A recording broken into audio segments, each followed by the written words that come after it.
She saw them kissing. She saw them hugging. Now, whether or not they had sex before January of 2022, I do not know.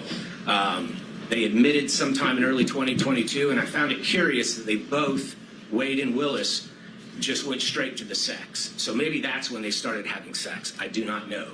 But the relationship predated that. And their combined and overly suggestive focus on that is a red herring to this court and to the defense that that's what they want you to focus on. They want you to ignore all the evidence that the relationship predated that. The relationship started in 2019. The relationship continued through 2020. The relationship continued through 2021. Looking at the cell phone communications, just in the first 11 months of 2021, over 2,000 calls, almost 9,800 texts. You know, I don't even think love-struck teenagers communicate that much. The November 29th and November 30th escapade. Phone call from Miss Willis, between Miss Willis and Mr. Wade, 11:32 that night. Shortly after midnight, the phone starts traveling down from where Mr. Wade lives and ends up where Miss Willis is staying, and he's there until roughly 4:55 a.m. None of the excuses, none of the explanations that Mr. Wade gave, going to the Porsche experience, going to dinner, going to the airport, none of that explains that. I'm pretty sure the Porsche experience isn't open in the middle of the night. I'm pretty sure that there weren't any restaurants that he drove 30 to 45 minutes to go eat at in the middle of the night, right after he talked to Miss Willis. Teenagers have a name for those kind of calls and those kind of escapades. I won't go into it. But the documentary evidence, the objective evidence, undercuts everything that both Wade and Willis said.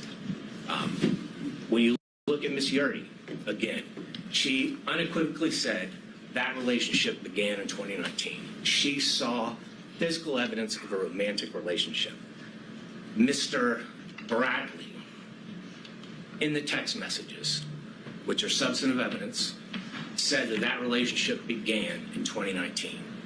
Again, his January, temporary amnesia that somehow was triggered temporarily after Gabe Banks called him, we can question that. But we do have statements from him that specifically said that relationship predated Mr. Wade's appointment by Miss Willis.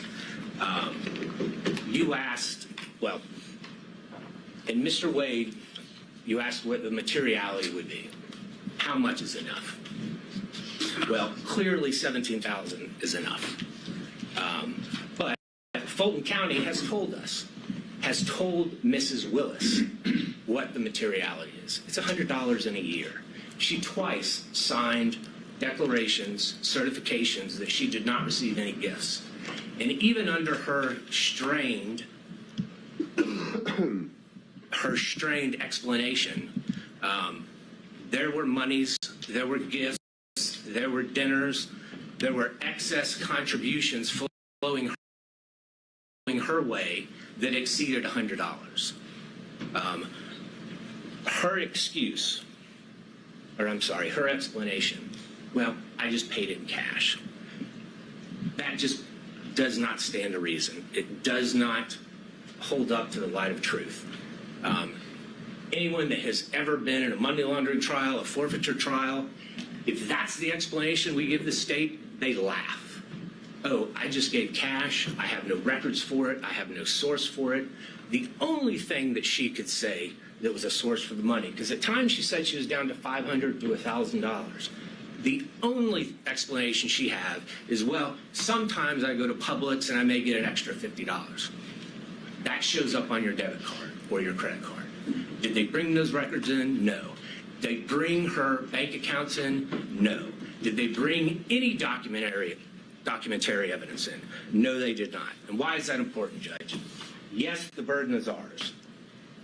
But under OCGA 24-14-22, if a party has evidence in such party's power and within such party's reach, by which he or she may repel a claim, and they had that power. Ms. Willis had that power. Mr. Wade had that power, that they can repel the claim that we have made against them, but they admit to produce it, or if they produce weaker evidence, then you, as the fact finder judge, it is in your power to disregard that, and a presumption arises that that documentary evidence that is in their possession that they failed to produce supports our claim. And that is something that the state relies on regularly in criminal trials. And that is something that the court should rely on in this case when formulating its factual findings. And we know that both Mr. Wade and Ms. Willis have some difficulty expressing the truth when it comes to their relationship in these cases. We know Mr. Wade lied in his interrogatories multiple times. We know Ms. Willis falsely certified that she hadn't received any gifts from anybody. And Mr. Wade clearly was a prohibited source. He was someone doing business with Fulton County. Anything over $100 in a year, she had to put down, and she put zero. And it defies imagination that she could somehow forget about all these trips, all these dinners, all these day trips, and not put that money down. You had asked, I think it was Mr. Gillen, did she say in that church speech or anywhere else that the defendants were guilty? And I think she did in that church speech.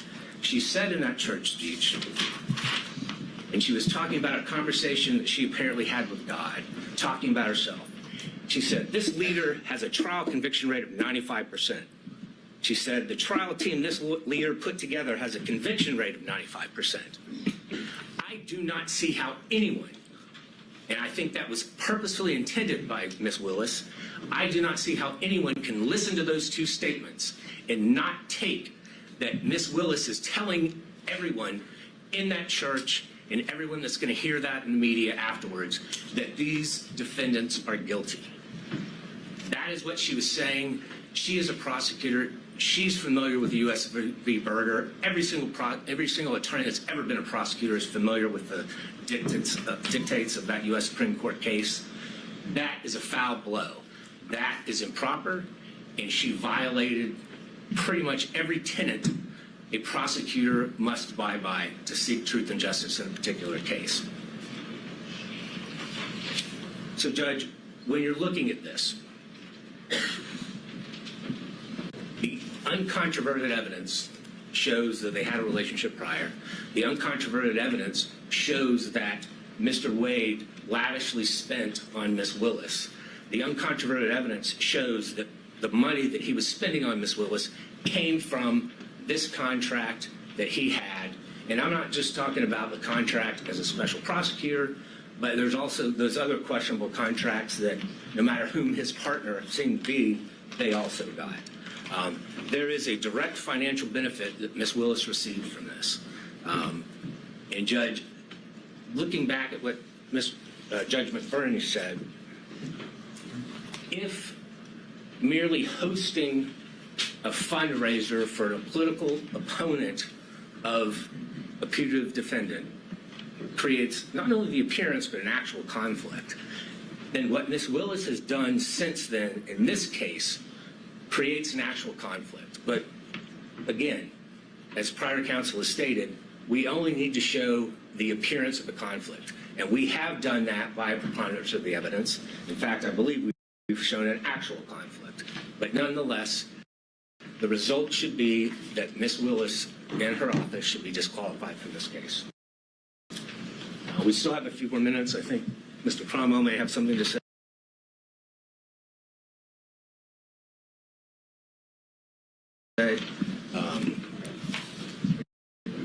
Thank you, Your Honor. Thank you.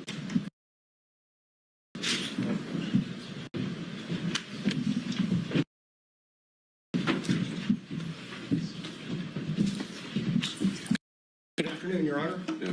Harry McDougall for Mr. Clark. I'm going to talk further about conflicts, and I'm going to assume the most difficult standard for us to meet, which is actual conflict. But before I begin that, I want to add just a little bit to what has already been said about the standards that apply to prosecutors. Our appellate courts have said often, the administration of the law, and especially that of the criminal law, should, like Caesar's wife, be above suspicion and should be free from all temptation, bias, or prejudice so far as it is possible for our courts to accomplish it. The first occurrence of that I can find is Nichols v. State more than 100 years ago, 1915. The most recent, Registe v. State in the Supreme Court in 2010, although they don't refer to Caesar's wife. That requirement is also embedded in the prosecutor's statutory oath, 15-18-2, which requires impartially and without fear or favor discharge my duties as district attorney and take only my lawful compensation, so help me God.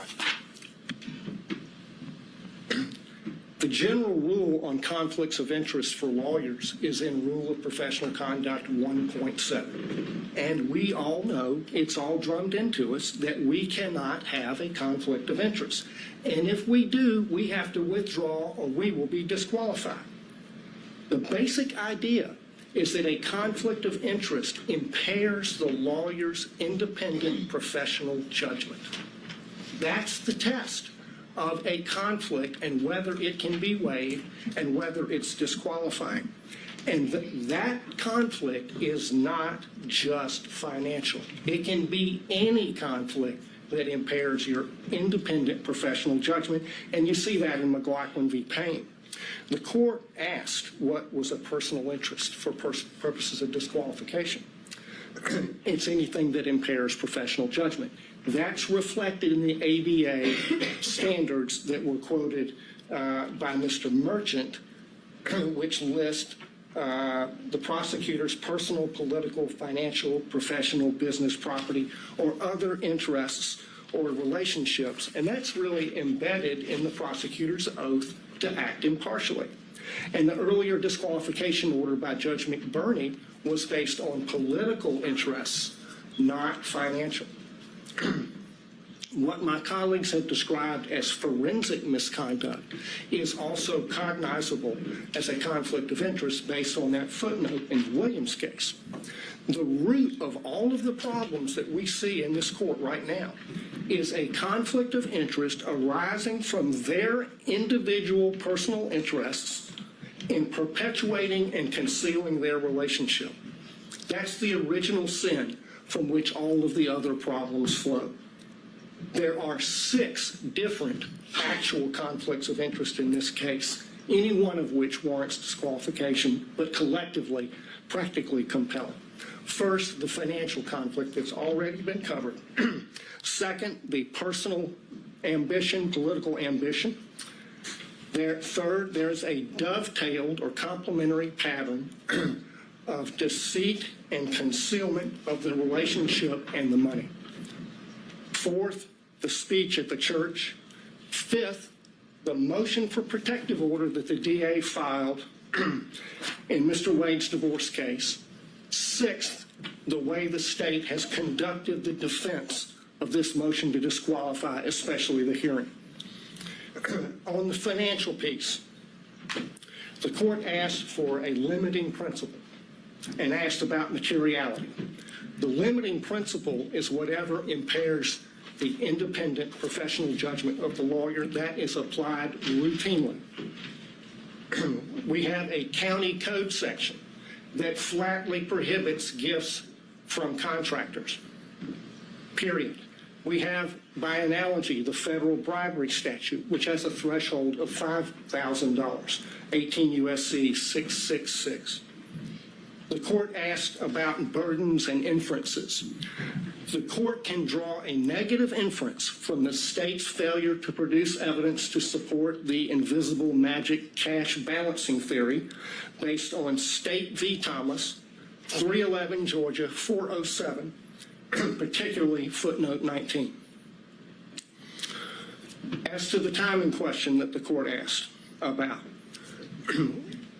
there were 2 contracts for Mr. Wade executed after they acknowledged the relationship began. Each one of them afflicted or conflicted under county and common law. The second conflict is her political ambition, for which he was previously chastised by Judge McBurney. And that's also present in this book. The inside flap of this book says that they were given, quote, exclusive access to thousands of secret documents, emails, text messages, and audio recordings. The court has twice denied defense motions to unseal special purpose grand jury materials. She helped herself to get the glory of this book. I introduced certified copies of a number of county code sections. I'm not going to walk through those, but I'll tell you why they matter. The stack of law from the state constitution down to the county ordinances imposes a regime on the DA under which she has three obligations. She has to go to the county commission to get approval to pay him like she did. She cannot accept gifts from a prohibited source. She has to disclose the gifts that she received. She evaded all of those requirements. Section 2-69 of the county code prohibits gifts from prohibited sources, which he was. There is no boyfriend exception. The disclosure forms, the evidence is sufficient for you to find that her disclosure form for 2022 is false, and that it is a false writing. That's an actual conflict of interest between her duty, legal duty of disclosure, her legal duty of candor as a prosecutor, and her private and personal interests in concealing the relationship, concealing the gifts, and keeping the gravy train rolling for as long as possible. His part in the pattern of concealment is a story you see in many divorce cases. The husband is hiding things from his wife. How much money he's making, the other woman, and what he's spending on the other woman. And he got on that stand, he lied in his interrogatories, and he got on the stand and he lied about lying in the interrogatories. And the lawyers for the DA's office, they just sat there and let him do it. They did nothing to correct obviously perjured testimony. In and of itself, that warrants disqualification of every one of them. The reason they lied and covered it up was to avoid the trouble they're in right now. That served their personal interests to the detriment of their public duties as prosecutors. The speech at the church, I want to focus on why she did that. Mr. Gillen talked about that. She did it to deflect attention from her own misconduct and that of Mr. Wade. She violated her public duty as a prosecutor to serve her personal interests and the personal interests of her boyfriend. That is a disqualifying conflict between her personal interests and her public duty that is actual, operational, and materialized, and it rests on undisputed facts. The next thing that she did that was a disqualifying conflict of interest was the emergency motion for protective order that she filed in the divorce. I filed a certified copy of that as Exhibit 37. She sought a protective order under the Apex Doctrine on the grounds that she's the DA. The whole filing is expressly predicated on her status as DA. In fact, she never lets you forget it. She says it 27 times in 12 pages. In that filing, speaking as DA, she said, the circumstances, quote, suggest that defendant Joycelyn Wade is using the legal process to harass and embarrass District Attorney Willis, and in doing so is obstructing and interfering with an ongoing criminal investigation. In the prayer for relief on page 11, she asked for 6 months to, quote, complete a review of the filings in the instant case, investigate and depose relevant witnesses with regard to the interference and obstruction this motion contends. There's no sugarcoating it. That's a clear violation of Rule of Professional Conduct 3.4H, which prohibits lawyers from making threats of criminal prosecution to gain advantage in a civil case.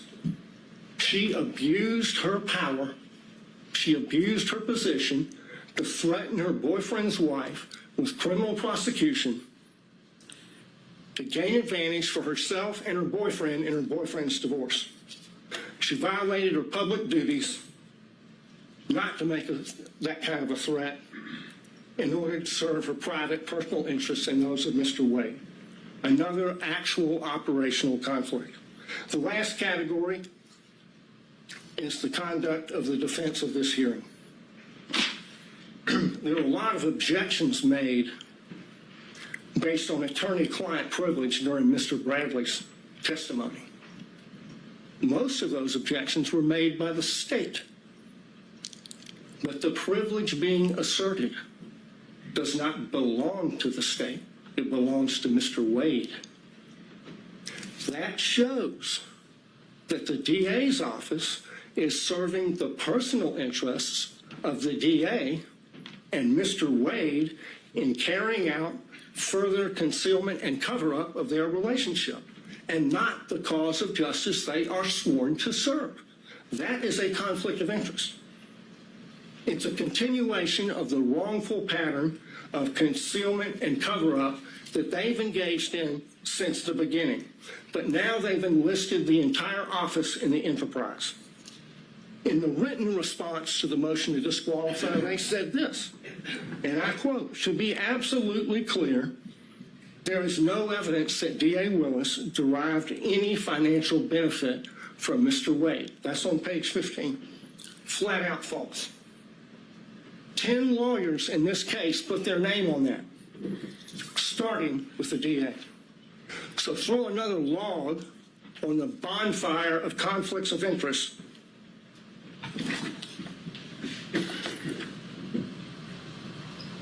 The problem here is the DA cannot distinguish between her personal interests and ambitions on the one hand and her public duties as a prosecutor on the other, and apparently neither can anyone else in their office. Of the 6 conflicts I've identified, only one is subject to a conflict in the evidence. This is a case study in what happens when you operate under a conflict of interest. It's put an irreparable stain on the case. Think of the message that would be sent if they were not disqualified. If this is tolerated, we'll get more of it. This office is a global laughingstock because of their conduct.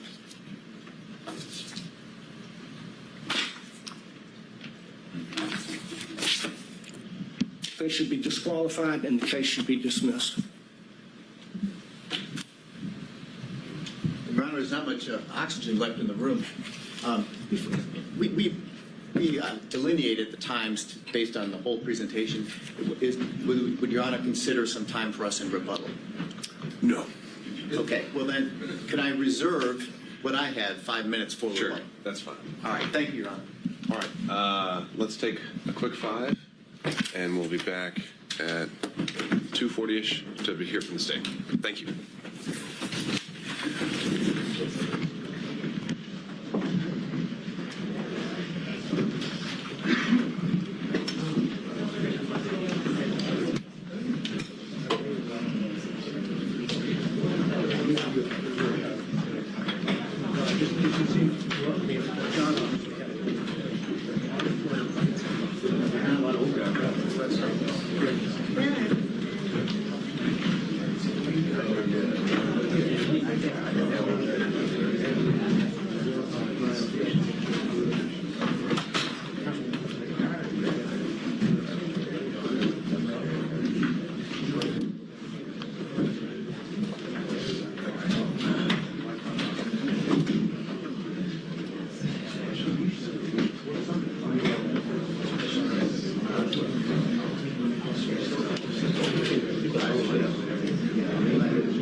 Yeah.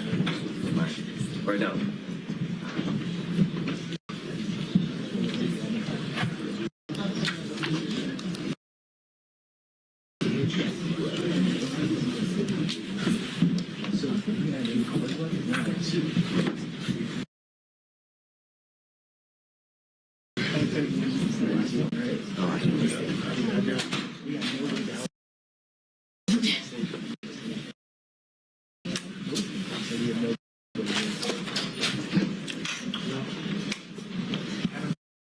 Sir.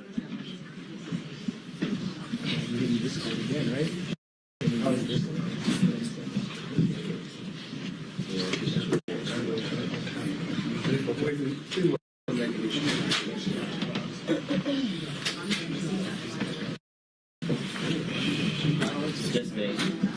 Just me.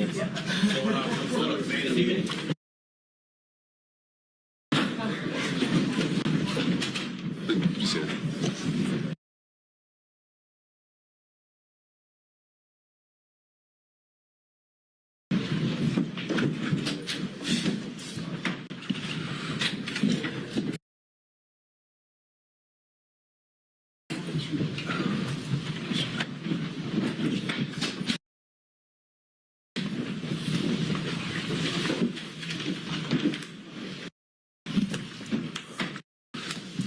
All right, we're back on the record. Stay ready. Yes, Judge. I just am trying to get to where I can share my screen. We need to add you as a host then. What's your profile name on the Zoom? Your screen name on the Zoom. Adam Abadi. All right, just making sure. Bear with us. Do you need it right away? No, I can start without. All right, floor is yours. Good afternoon, Your Honor. I want to start with some of the things that were addressed over the last hour and a half. First, beginning with something Mr. Merchant referenced as it related to the comments that the state made in regards to the good faith basis in which was submitted to the court, in which defense counsel claimed the evidence would show. And I would strongly bring to the court's attention that the claims that were made were material misrepresentations. And what I will say to the court, and why I say that to the court, is because the representations that were made by counsel was that Miss Daisha Young, Miss Sonia Allen, Mr. Dexter Bonds, Investigator Hill, Investigator Green, Investigator Ricks, all people would be called, and Mr. Bradley would be able to impeach their knowledge by saying that he specifically in his presence or to him said that Miss Willis and Mr. Wade were in a romantic relationship, and that Miss Willis and Mr. Wade were cohabitating, that they all knew that. And I would submit to the court, we didn't hear from any of those individuals. Mr. Bradley impeached no one. And I say no one because he did not impeach Mr. Wade. In order to properly impeach a witness, you have to confront the witness with the specific statements. Mr. Wade, and you can look back at the YouTube of the entire hearings of the last couple days, Mr. Wade wasn't once confronted with a statement that he claimed or said, or that is claimed that he said to Mr. Bradley. The way you properly impeach somebody, you have to confront the witness. Here would be Mr. Wade, and once he makes a statement that you believe to be inconsistent, and you have a witness who can prove that inconsistency, that's when you call that witness. And when Mr. Wade was on the stand, not once was he asked, did you tell Mr. Bradley this in a confidential conversation in your conference room that was not covered under attorney-client privilege? That was not asked. The specifics of that conversation was not asked. So any testimony that Mr. Bradley testified to is impermissible. It is improper impeachment because they did not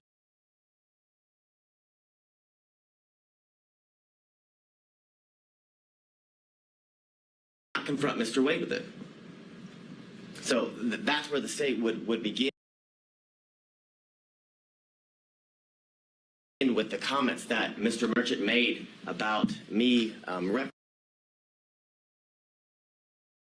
referencing his wife as lying. I never called Ms. Merchant a liar.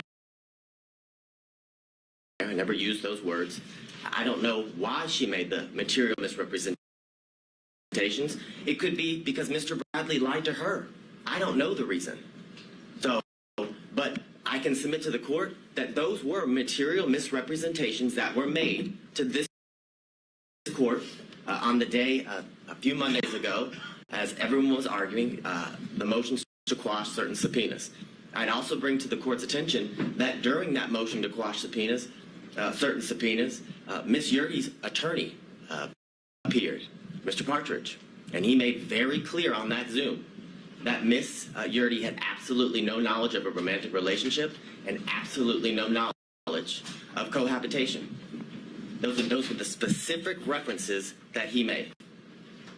So what I would submit to the court is those are considered adoptive admissions that his client has made based on the statements he made because of the representations she made to him. So, and I know that sounds convoluted, but what I would say to the court is she already told Mr. Partridge, because Mr. Partridge told the court that she had absolutely no information about romantic relationship, and she had absolutely no information as in regards to... So, but wait, are you making an argument I should make inferences based? Now, these would be attorney-client privileges, or communications then. She's communicating with Mr. Partridge about what her upcoming testimony is. That's why she's hired him, and you're telling me I should infer things based on her communications to him? Absolutely, because they're not attorney-client communications anymore when he discloses them to the court and everybody else as they watch the Zoom and attend the hearing. The difference is there was no request to go in camera. There was no request to go or to have a private conversation with you as was done with Mr. Bradley. That would have been the proper procedure. So yes, I'm asking you to infer that, 100%. I'm asking you to infer that her testimony was at best inconsistent. Because the testimony of Ms. Yurdy, when she testified, was vague, very little description. When asked in a very leading manner, is it true or do you know that Ms. Willis and Mr. Wade were in a relationship from 2019 into the time you were fired, or excuse me, you were forced to resign from the district attorney's office in March of 2022? She said yes. And then further, when pressed by Mr. Sadow, he talks about why she believed they were in a relationship. And what was interesting from Ms. Yurdy's testimony, that they were pretty close friends up until she left the DA's office, that she asserted to the court that on a yearly basis, Ms. Willis said, I'm in a relationship with Mr. Wade in 2019. Oh, by the way, I want to tell you again in 2020, because we're in a new year, I'm still in a relationship with Mr. Wade. And again, in 2021, the assertion is Ms. Willis then went back to Ms. Yurdy and confirmed, hey, I just want to reconfirm me and Mr. Wade are still in a relationship. It's absurd. It's absolutely absurd. More importantly, when Mr. Sadow asked her about why she believed that they were in a romantic relationship based on her own observations, she said something. He actually asked her, did you see him kissing or hugging? She said yes, but there was no description or qualification about when it occurred, what she actually saw, excuse me, was it a kiss on the cheek, things of that nature. So I would ask you to frame her testimony from that standpoint when you're addressing her credibility, as the court's going to do with each and every witness that you heard during the testimony of all the witnesses during the hearing. I'm going to see if my screen will share.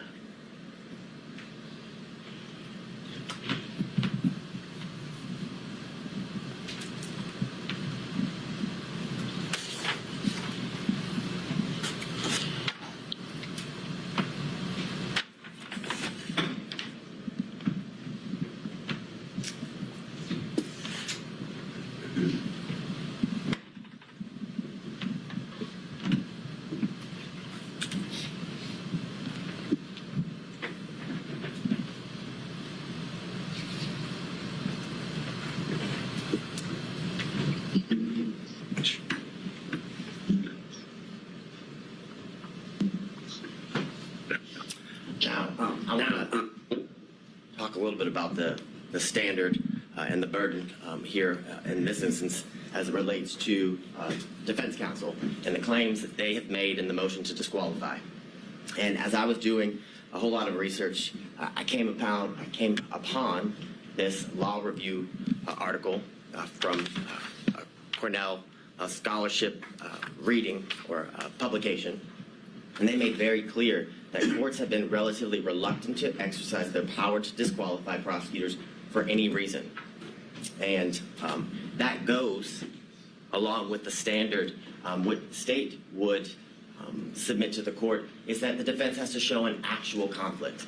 And in this instance, they have to show it. The actual conflict would be that Ms. Willis received a financial benefit or gain and did it based, or got it based upon the outcome of the case.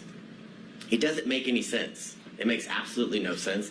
And during the 3 days of the extensive testimony of all of the witnesses and the prolonged examinations of the witnesses by multiple defense counsel, they still got nowhere. We're in the same position we were in on Monday. The same assertions that were made on Monday have no answers today as we before Your Honor. They were not able to provide any evidence as to, or to the contrary of Ms. Willis and Ms. Wade's assertions of when their relationship began. There's absolutely no evidence that contradicts that the relationship did not begin later than or around March of 2022, Your Honor. I further submit to the court, because of this failure, that their assertion or their request that, one, the indictment be dismissed. There's absolutely no evidence that the defendants in this case, their due process rights, have been harmed in absolutely any way. There was zero evidence. Not a single shred of evidence was produced through any of the exhibits or the witness testimony showing how their constitutional rights, their due process rights, were at all affected by the relationship that began in March of 2022 with Ms. Willis and Mr. Wade. And because of that, the motion to disqualify should be denied, and Ms. Willis, as the District Attorney of Fulton County, and Mr. Wade, as the special prosecutor assigned to this case, should be allowed to remain on this case and continue to prosecute the case to the end, Your Honor, until the trial is set by the court and is to begin. Now, the issues, obviously, you've heard a lot from defense counsel as to what the issues are for you to, I guess, determine. And here would be the state's contention, is that you must find that there's an actual conflict if you were or are to come to the conclusion that you should disqualify Ms. Willis and the District Attorney's Office. And looking at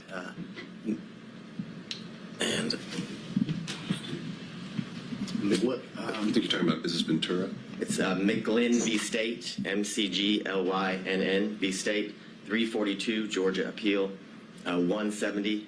It's a 2017 case. In that case, as it talks about the standard of proof that the defense, or the burden that the defense must show and go to show an actual conflict, is they say it's a high standard of proof, which is definitely not a preponderance of the evidence, which is a much lower burden for any party who's trying to meet that standard of preponderance.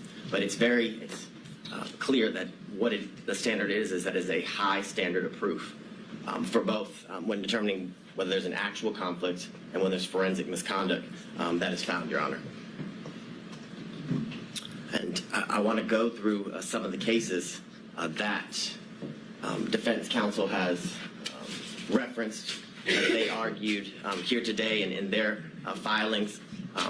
And I guess the bright line standard, or the standard and the grounds for which disqualification is appropriate for Your Honor to be determining in all of the cases as it relates to disqualifying the elected district attorney, is that you either find that there's a conflict of interest or that there's been some sort of forensic misconduct. Those are, I guess, the two areas that, Your Honor, that is in your purview when you are looking to resolve an issue regarding disqualification. Now, in a recent case, Levy State, which is 224 Georgia, I'm sorry, Lexus 31. It's a February of 2024 case here out of our appellate courts.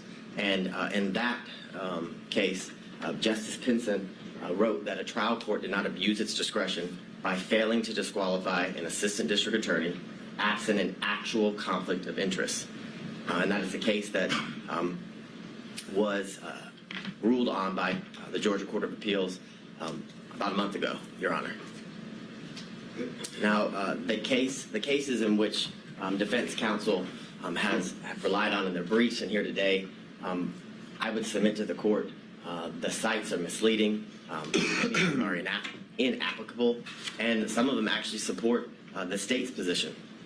And what I would say to you is that the defendants, in many instances, combine language from the multiple cases and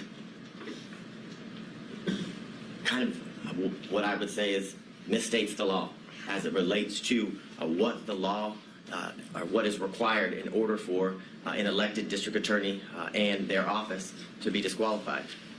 And what I would submit to the court is... Let's go back to that. Show me how. Yes.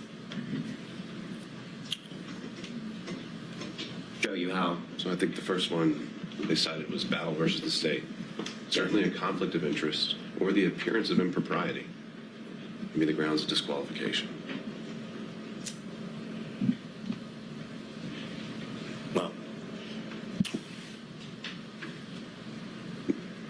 There were a number of these cases that seem to exclusively rely on the appearance of impropriety. right. So they acknowledge that there's some ambiguity here, that sometimes Whitworth gets cited to Ventura, and we've got this quote that comes up where it's just they only cite to an actual conflict that must be involved. They acknowledge the ambiguity. You're saying there's no ambiguity whatsoever. I am saying that, and why I am saying that, why I would submit it to the court, is in all of those cases, they do reference the appearance of an impropriety, but they reference that because they also find there's an actual conflict in each one of those cases. So your position would be, your review of the case law, there's never been an appellate opinion that relied only on an appearance of impropriety. As it relates to a prosecutor or district attorney, yes. That is what I'm saying. What I would say is in those cases, they do reference the fact that there is an appearance of impropriety, but they reference that fact because when you have an actual conflict, there's always an appearance of impropriety. And those are what those cases stand for. And I guess that is the main example of what I reference as they kind of combine the language from separate and different cases and tell you that the standard is an appearance of impropriety. And I would submit to the court that is not the standard. And in my first reading, like Your Honor, I did notice that the cases each reference the appearance of impropriety, but also that appearance arose from the fact that the court found an actual conflict in each one of those cases. So I won't belabor the point in going through all of the cases that the defense had cited, but what I would submit to the court in reading those cases is that I found that they kind of fell into 5 categories, that some that didn't concern disqualification at all, some that determined or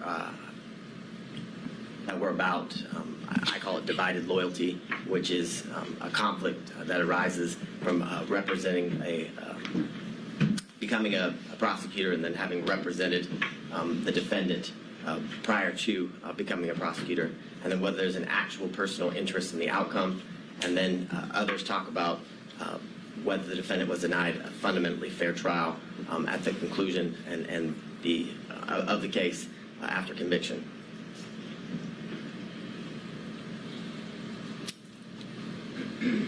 And these are some of the cases that defense counsel had cited within their brief that had absolutely no application to the issue that we're here before Your Honor today.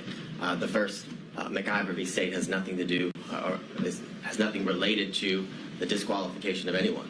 I think some of these are just relating to kind of aspiring for broad language about standards of prosecutors. So point taken there. But if there are more, all right, keep going.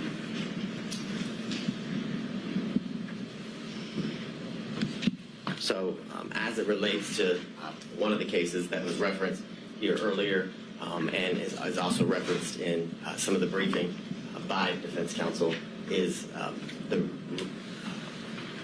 Regested v. State, which is 287 Georgia 542, and all of the cases that fall under this, what I would call category, is about a attorney who formerly prosecuted a defendant in I guess the same type of case or the same case or similar charges, and that would be why the courts found that disqualification would be necessary because of the relationship that existed between the former client and the now person who's being prosecuted, Your Honor.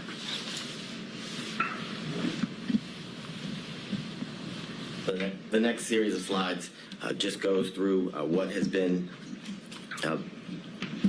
addressed as it relates to the standard that is required when dealing with the issue of disqualification, and the state would contend and submit to the court that the defense must show an actual conflict in order to have the district attorney disqualified, and that actual conflict has to be in the form of showing that Ms. Willis, in this instance, received a financial benefit or gain in relation to the outcome of the case. Like many of the cases that involve personal interest, Your Honor, it's all based on a contingency fee, where how much they're paid, or a bonus, for example, is dependent upon the outcome of the case. That's how one is to show that there's a personal interest in the case. We have none of that here. And I would submit to the court, we have absolutely no evidence that Ms. Willis received any financial gain or benefit.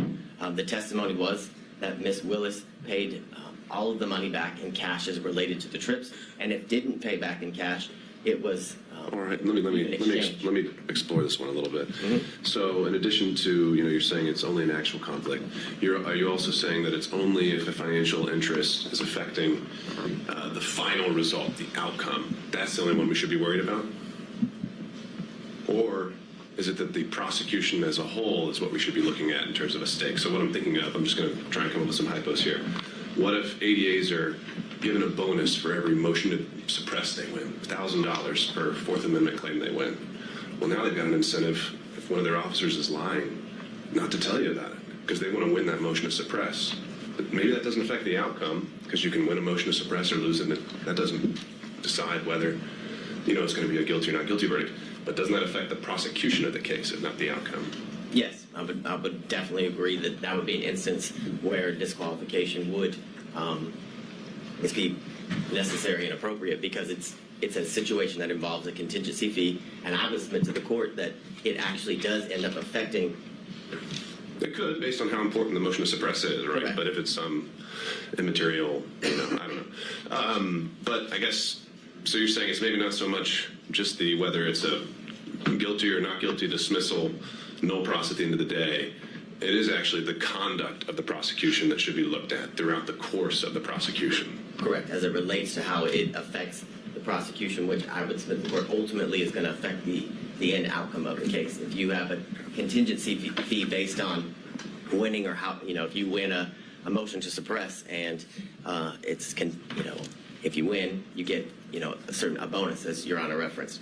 I think that is ultimately going to affect the end outcome of the case, because, as Your Honor just said, if there's an instance where an officer is lying, or where there isn't a good faith to go forward with that motion, the prosecutor would go forward with regardless, because of the contingency fee, which not only affects the prosecution at that point of the proceedings, but ultimately is going to affect the entire case, because if they were to win a motion to suppress, or I guess the motion would be denied, and the evidence wasn't suppressed, knowing that they didn't have a good faith basis to go forward affects the ultimate outcome of the case. So I think it's twofold, as Your Honor has referenced. I think it's at that part of the procedure or the proceedings would definitely qualify for a reason necessary to disqualify a prosecuting agency, but ultimately that action during the procedure will lead to the ultimate outcome of the case being or hinging upon a contingency fee like the ones in the cases referenced by counsel and the state that are on the screen. So, so getting into the language again, what you just had up there with greater amusements and amusement sales. Greater amusements is one of those. You refer to the appearance of conflict as dicta. Why do you think that's dicta? I think the quote from that one is, it guarantees at least the appearance of a conflict of interest. Why is that dicta? It seems very central to the holding in the case. Because I don't disagree with Your Honor, but in that case, an actual conflict was found, and the appearance. They didn't find that. I would disagree with Your Honor. My reading of the case is that an actual conflict was found, but because of that actual conflict, an appearance of impropriety was seen, and that's the reference, or why the state referenced that case in relation to the argument that an actual conflict is required.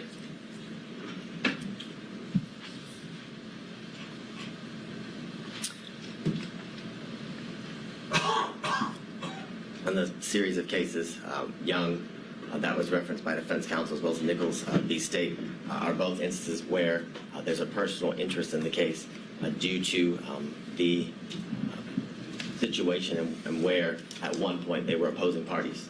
And of course, there's a personal interest or stake as it relates to prosecuting an opposing party in a civil claim, which are what both of those cases reference, which shows that there's an actual conflict of interest that relates to the personal gain of the specific prosecuting agency. And what do you make of Nichols' reference to, it's an older case. Sometimes the language can be, we're not accustomed to seeing that there's, they refer to the metaphor of Caesar's wife.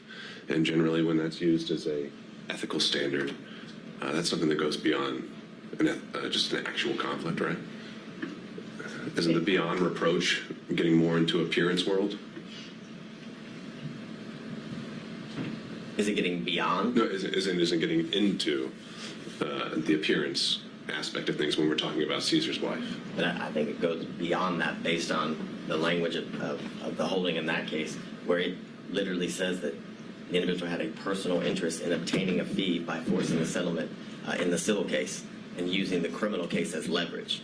So that's not an appearance of impropriety. That is an actual conflict of interest in which arises because of the individual's personal stake in the end outcome of the case, Your Honor. So that's how I would differentiate, I guess, the representations of defense counsel as it relates to the standard or the burden that must be shown, and why the state would submit to the court, and the most recent ruling out of the Georgia appellate courts that an actual conflict is required to be shown. So I'm going to skip through these series of slides. You've heard all about Whitworth.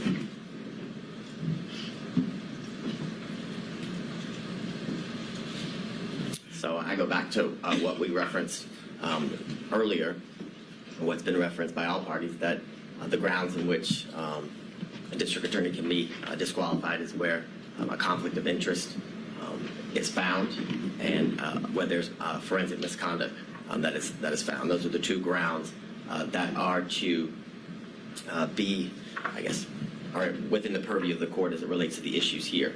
And again, I go back to the most recent case that was Justice Pinson wrote about, and that there must be, by failing to disqualify the assistant district attorney, absent an actual conflict of interest. I think the language there is very clear, and I think it's very controlling, and I think it's purposeful, I would submit to the court, because an actual conflict of interest is what is required in order for a district attorney to be disqualified, because the cases make very clear, and through the precedent relating to this issue, that a disqualification of a district attorney is the last, for lack of better words, ditch effort that should be exercised as it relates to the court in curing certain conflicts that may arise.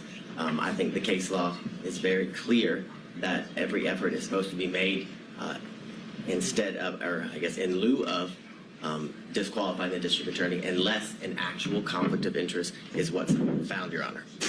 And it can't be cured.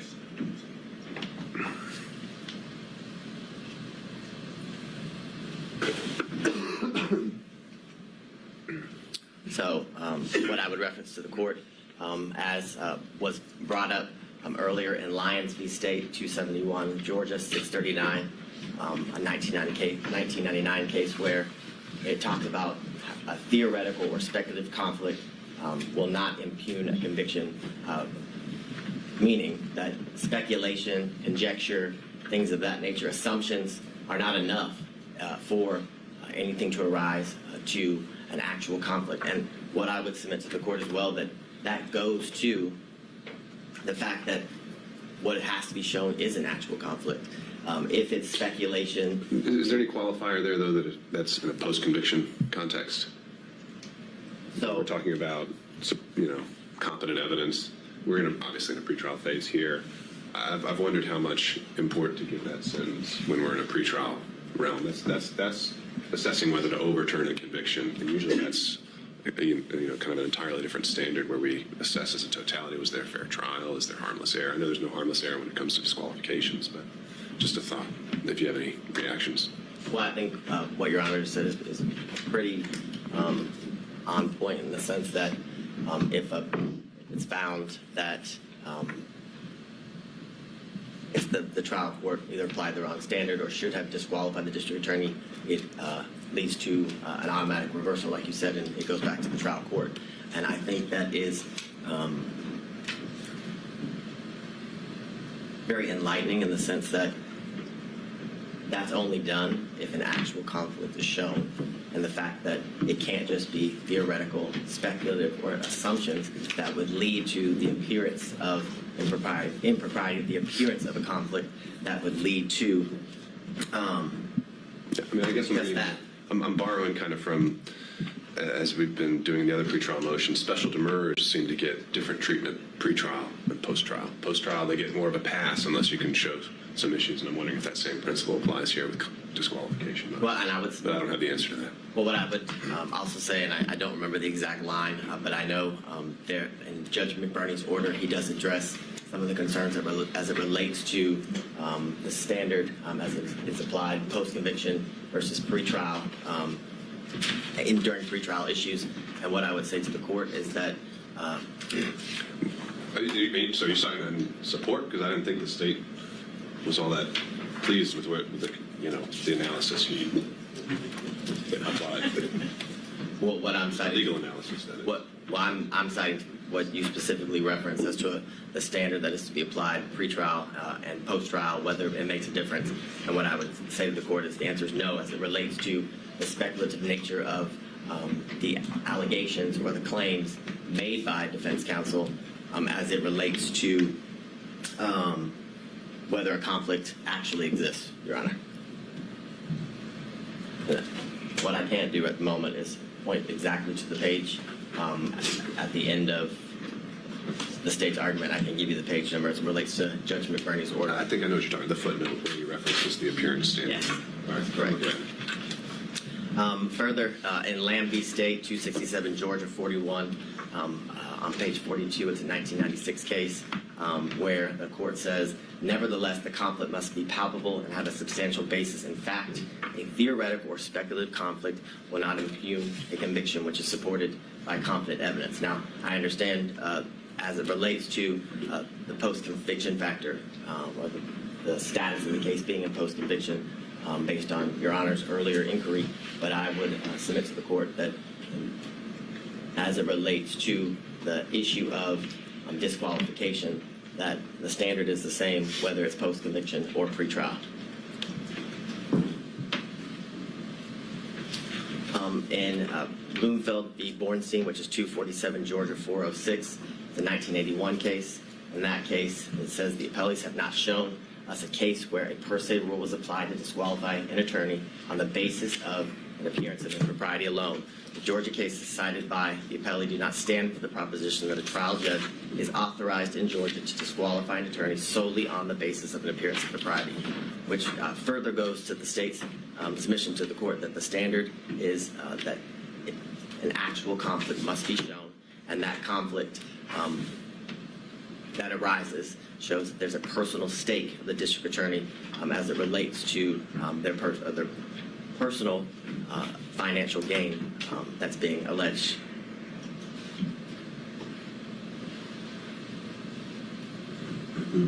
So in the case that's been referenced by all parties here today, Whitworth v. State, 275 Georgia, Appeal 790, 2005 case. In that case, it says Whitworth's complaints are largely based on speculation and conjecture.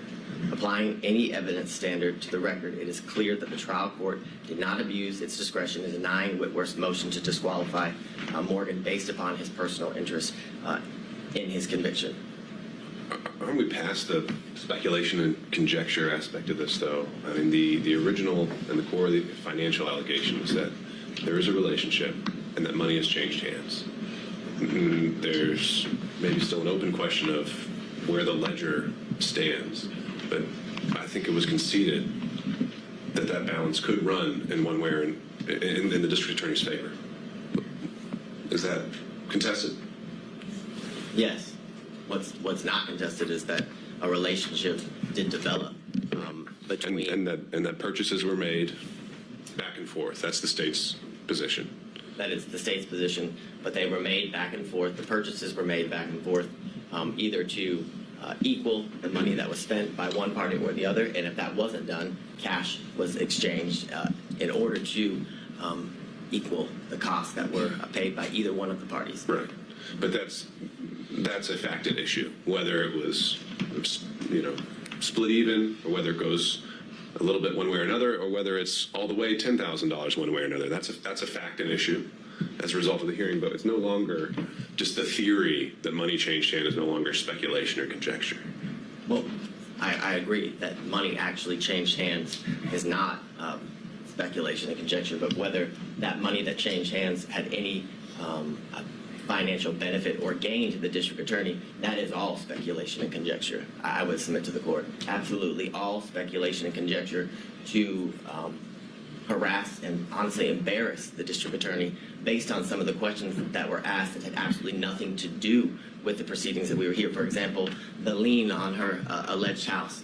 That was highly irrelevant, had nothing to do with the proceedings and the exchange of money between the district attorney and Mr. Wade. And the point of that line of questioning was to, again, embarrass and harass the district attorney in a way that was very public, and in a way that was to impugn her character as it relates to that line of questioning in front of the court, in front of anyone watching the proceedings as it unfolded. And the language in Whitworth, I would again submit to the court, requires that an actual conflict must be shown, which is why the reference to speculation and conjecture is again a reference, because speculation and conjecture leads to or equals an appearance of impropriety, not necessarily an actual conflict, which I submit to the court is what is required based on the case law.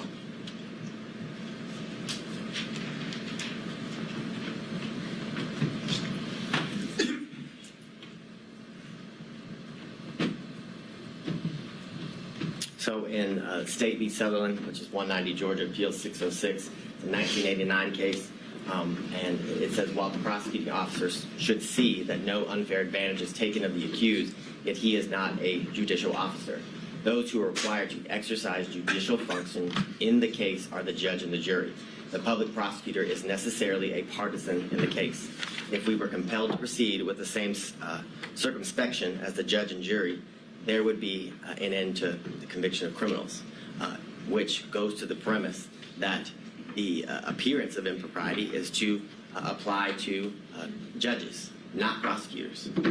Because if that standard was to be applied in the manner in which the Sutherland case is referencing, then there would never be a criminal prosecution, because the state is always going to appear biased as it relates to getting justice for the victims or righting the wrong as it relates to the crimes in which the defendant is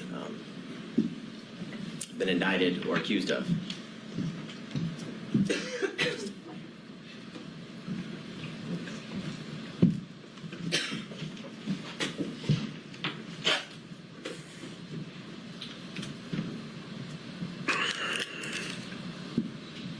So I want to move into, I guess, the evidence that Your Honor saw and heard during the last couple of days, 3 total days of testimony as it relates to the witnesses. You heard from Ms. Yurdy, who the state would contend is a disgruntled former employee.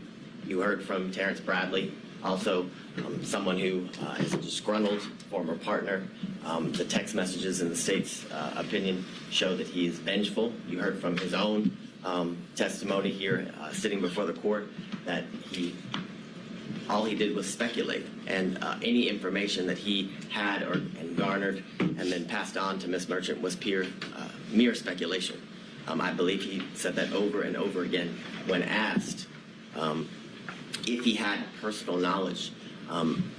My recollection is around 15 times he said he had absolutely no personal knowledge of a romantic relationship between the DA and Mr. Wade.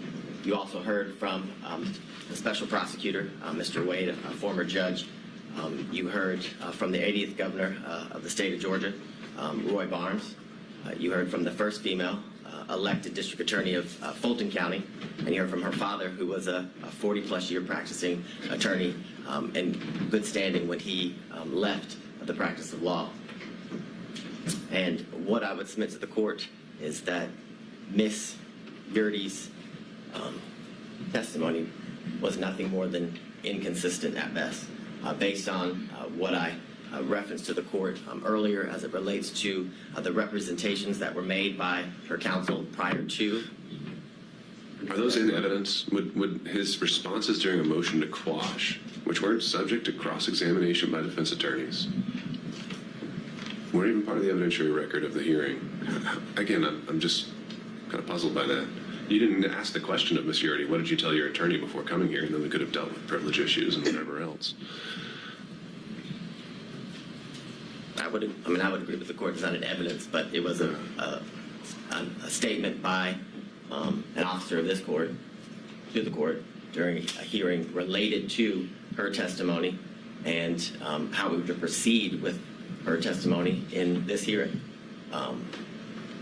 But it's clear that what was represented as to why she would not have, I guess, be an appropriate person to testify was that she had absolutely no knowledge of the romantic relationship. That was the basis of why her counsel was saying that she shouldn't have to testify. So then under that theory, if accepted, where did the incentive arise between Monday and Thursday for her to completely change things around? Where did the incentive arise? So she was fighting so hard to avoid if we're going down that road you proposed, she was fighting to have not to come in here and testify at all.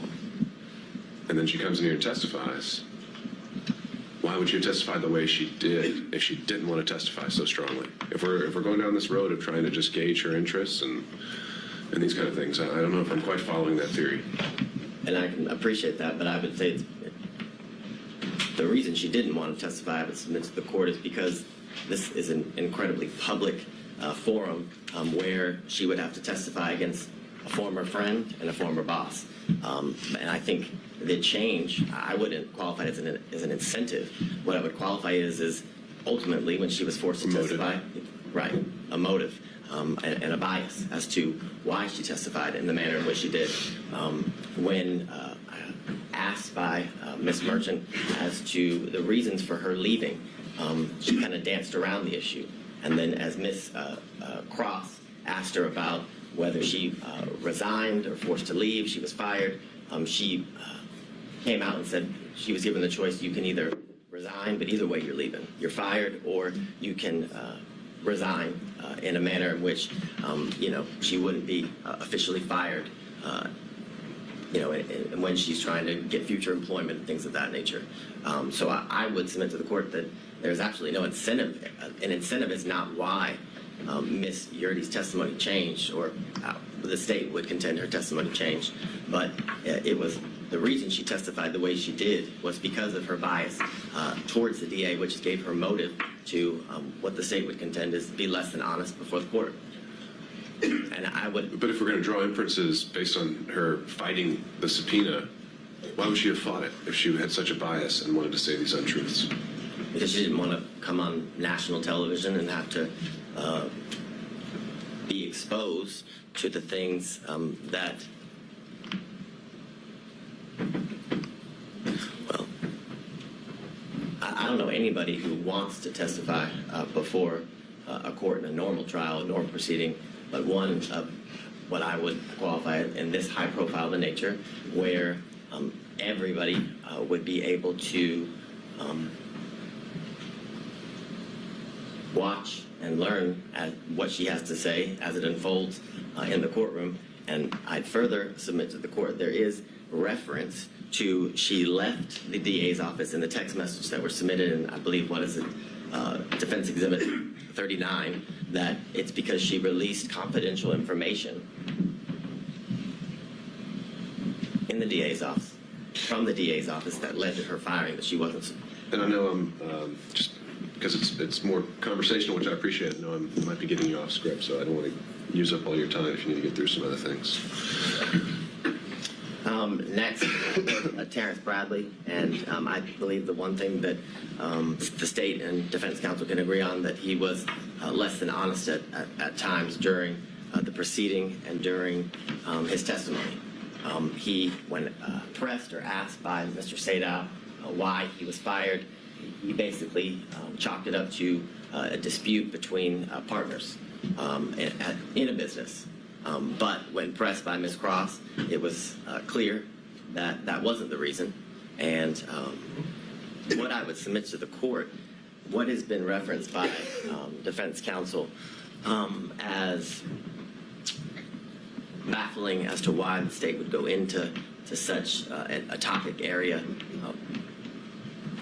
The state, as all counsel has when appearing before the court, has a duty of candor. And when Ms.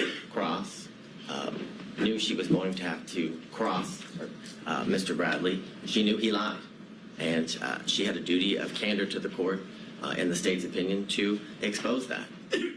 More importantly, it goes to his credibility and the statements that had been represented by defense counsel that he allegedly had made in the past. So it was important to bring that to the court's attention, because when a witness is testifying, the court is assessing their credibility and determined whether to believe the veracity of the statements made by the witness or not. So that is the most important factor when determining whether somebody is telling the truth or a lie. Furthermore, he reluctantly, when pressed, finally admitted that he paid off the assault victim. Eventually it got started with an escrow account, led to he did pay off the victim in that case. He testified over a span of 3 days, and like I referenced to the court, he must have said 15 times that he had no personal firsthand knowledge as it relates to the relationship between Ms. Willis and Mr. Wade. More importantly, when pressed by counsel, he could not pinpoint a time in which he knew that the relationship occurred. There were many instances in which he described that very well could have fallen within the time frame that was testified and by both Ms. Willis and Mr. Wade as it relates to the relationship beginning or transitioning into dating in March of 2022 and into the end of the relationship in August or the summer of 2023. And as I referenced to the court, the statements that Mr. Bradley made, the state would contend are inadmissible hearsay as it relates to the statements that he was pressed and asked about what Mr. Wade told him, because Mr. Wade was never confronted with those statements. And in order for impeachment to be proper, he must be confronted with the specific statements that are alleged to have been made in order to impeach him. Again, Mr. Bradley had every motive to lie. I believe the text messages are kind of clear, are very clear as it relates to his disdain towards Mr. Wade, which due to the fact that he was expelled or exiled from a thriving law practice, and it was clear the practice, and Mr. Wade sided with the alleged sexual assault victim, which is clear he assaulted her due to the fact that he paid her off. And as I referenced earlier, Ms. Merchant represented to the court that Mr. Bradley had personal firsthand knowledge basically of it all, of everything, and that he would be able to basically be an impeaching machine. I think Your Honor referenced him as the star witness when you were addressing the claims that were made by Ms. Cross in relations to Ms. Merchant's representations to the court. And what I would submit to the court is that all Mr.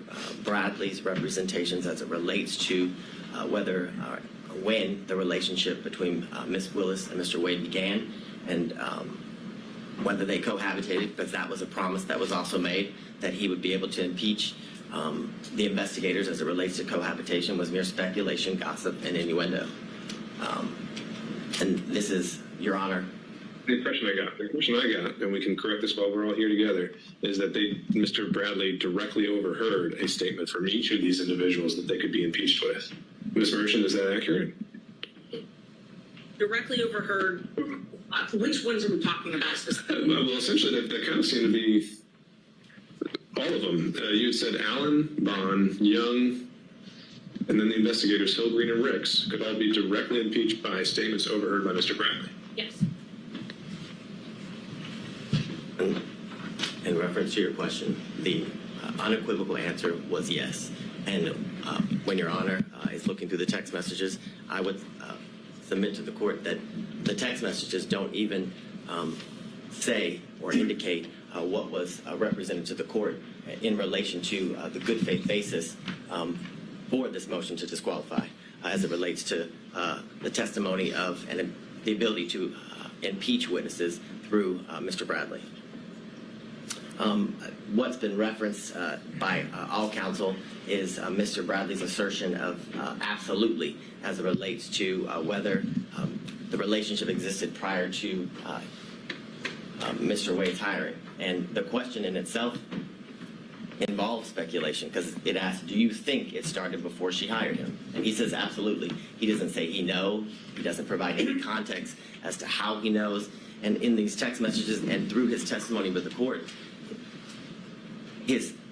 the source of his information was unclear.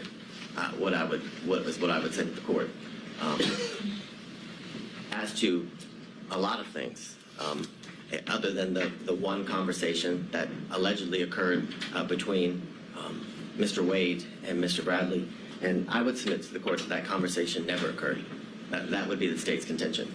And how do we know that? We know that because that conversation was not confronted, or Mr. Wade was not confronted with that conversation. And that is evidence circumstantially, and I'd even say direct, as to that conversation non-existent. Because based on the representation made by defense counsel, it would be clear that that would be a conversation that would have been relayed to, because it wasn't privileged, as Your Honor found, that would have been relayed to Ms. Merchant.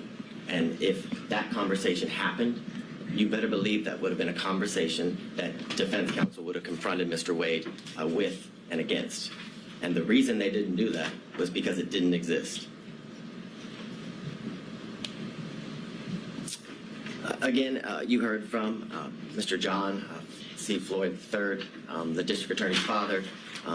As Your Honor heard, he was a well-respected member of the legal community for over 40 years. But the importance of his testimony was to provide the court with corroboration as it relates to the years leading up to the relationship that transitioned into dating between the district attorney and Mr. Wade. What he testified to is that he moved into her South Fulton home in 2019, The evidence of his moving into that home at that time was his Georgia driver's license, a official government document. He further testified that not only did it wasn't that just Miss Willis and himself live at the South Fulton home, but that he often would see on numerous occasions the significant other of Miss Willis that was not Mr. Wade. He referenced that that person had a nickname of Deuce, and that he kept a lot of his belongings in the garage of Miss Willis. He specifically said he kept a lot of his disc jockey equipment, is how he referred to it when before the court. He made very clear that he had never seen Mr. Wade at the South Fulton home that is owned by Miss Willis. He made clear that he lived in that home with Miss Willis and Miss Willis alone, other than her two daughters who would occasionally visit that home until after February of 2021. But what precipitated the soon move of Miss Willis to what I would reference as safe houses for her protection was a protest that occurred before her home in February of 2021. He then expressed to the court that Miss Willis moved in the spring of 2021, and that due to these threats that were taken very seriously, he had only seen his child 13 times. He said, in reference to the questions by defense counsel that were in a, and I'm just going to be straight up with the court, they were trying to make Miss Willis a liar, what is how I would submit to the court, in the sense that she testified that she was concerned for her safety and her family's safety, which included her father and her daughters, and that Mr. Floyd remaining in that home kind of rebutted all of that, made it so it wasn't true. But he testified that he stayed in the home because it was a home that she had put her blood, sweat, and tears in and was able to buy, and that he stayed in the home because there was constant officer presence. He told the court that he bought extra security equipment. He even went as far to tell the court that he slept in different rooms on different nights because he felt his safety was in such a concern. So I would submit to the court that line of questioning was done in an attempt to discredit Miss Willis, but failed. Would be how the state would characterize it. Then he testified about the first time that he did meet Mr. Wade, which is in 2023 here at the district attorney's office, and he talked about how he kept cash in his home and why Miss Willis kept cash in his home. And what the court should take note of is the state didn't ask Mr. Floyd about the cash in his home. That came out through the cross-examination of defense counsel. So there was, I guess, the implication that Mr. Floyd only did so due through his preparation with the state and his hearing and seeing news articles and clips related to the testimony that had occurred prior to him. But I would submit to the court that it's telling that information came out through questions that were asked by defense counsel, which gives credibility to the statements that were made. And he further explained as to why he taught his daughter to keep cash in the home as it relates to financial independence and having a safety net. It was further testified that he had multiple safes and that he gave Miss Willis his first lockbox, or her first lockbox, for situations as she described when she was testifying.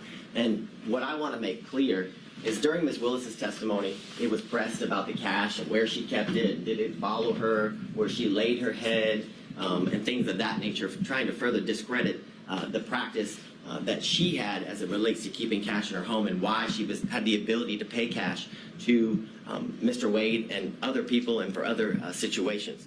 And what the court should take note of is that there was no evidence that controverted that at all. Where was the evidence that controverted Miss Willis's claim and practice of keeping cash in her home. There was none. In fact, the only evidence it was substantiated through the testimony of her father, Mr. Floyd.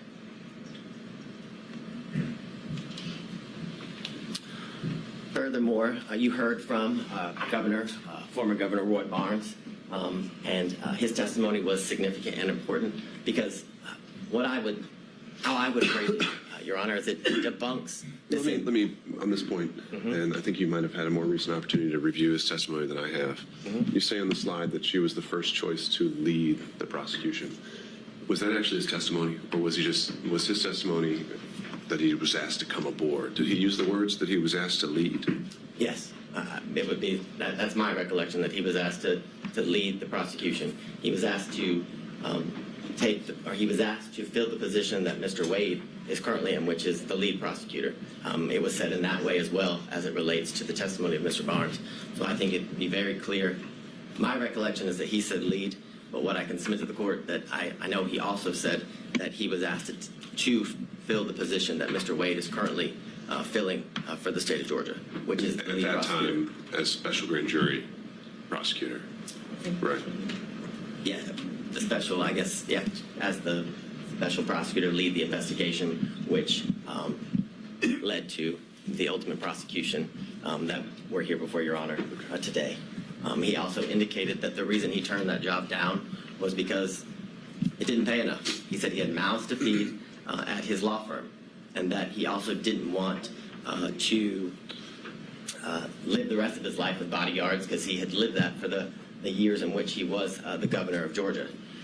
Furthermore, he confirmed the qualifications of Mr. Wade, which I still find it quite interesting and confusing as to attacking Mr. Wade's qualifications, in that it's almost as if Mr. Roman's counsel is asking that the state put a prosecutor on the case that she sees to be more qualified to attempt to convict her client. It's an interesting argument, and it's one that makes no sense. Furthermore, if you were to believe the claims and allegations as it relates to Ms. Willis' personal stake in the prosecution, the receiving of financial benefits and gains, then you'd have to believe that she was also dating Roy Barnes, the former governor, and Gay Banks, in addition to Mr. Wade. If she has this grand plan scheme in order to profit off of the prosecution of this case, because that's what they're saying. Or they're saying that she telepathically or prophetically was able to know that Mr. Barnes and Mr. Banks would turn down the position so she could then hire Mr. Wade. It's ridiculous. It's absurd, and it's desperate. It's a desperate attempt to remove a prosecutor from a case for absolutely no reason, Your Honor, other than harassment and embarrassment. This slide, and we've been through a lot of the testimony. And I should be clear there, it was not introduced in evidence that Mr. Banks turned her down, right? How's that part of the record? Well, I'd ask the court to take judicial notices, has been asked repeatedly. Unless the district attorney had testified to that. I don't recall offhand. I will be frank with the court. I don't recall if Ms. Willis testified to that exact fact, but I know that Mr. Banks represented that to the court during Monday's hearing as it relates to the allegations that were made. I understand Your Honor's position as it relates to that. Just trying to make sure we know exactly what is in the evidence and is not, but regardless, I think your point is made. I think it's an evidence of the record as it relates to, I guess, the issues that led up to the actual hearing of this case. So I understand Your Honor's position, but it did come out during a proceeding that was prior to the actual hearing. This slide is just a chart showing kind of the testimony of both the district attorney, Ms. Willis, and Mr. Wade, as it relates to how they met, how or when Mr. Wade became the special prosecutor, when their relationship evolved into a romantic one, talking about the trips in which they took after their relationship evolved into one that became romantic, and when it ended. And what, again, I would submit to the court is that those facts were consistent, and the only person who contradicted that when the relationship started was Ms. Yurdy. And what I would bring to the court's attention is that it was represented to the court that Ms. Yurdy was a witness other than Mr. Bradley who could bring to the forefront this issue of cohabitation.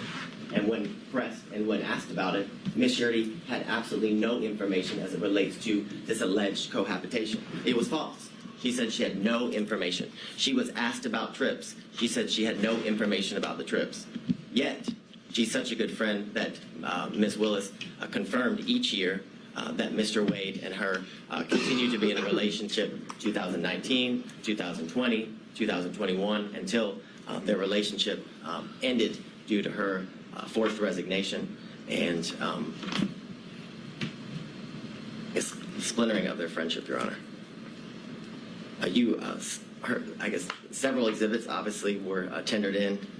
Most of them were exhibits that came from the sealed divorce of Mr. Wade and Ms. Jocelyn Wade, contracts for legal services, trip itineraries, and the text messages. And I would specifically reference prior to today, the only text messages that were before Your Honor were defense exhibits 26 and 27, which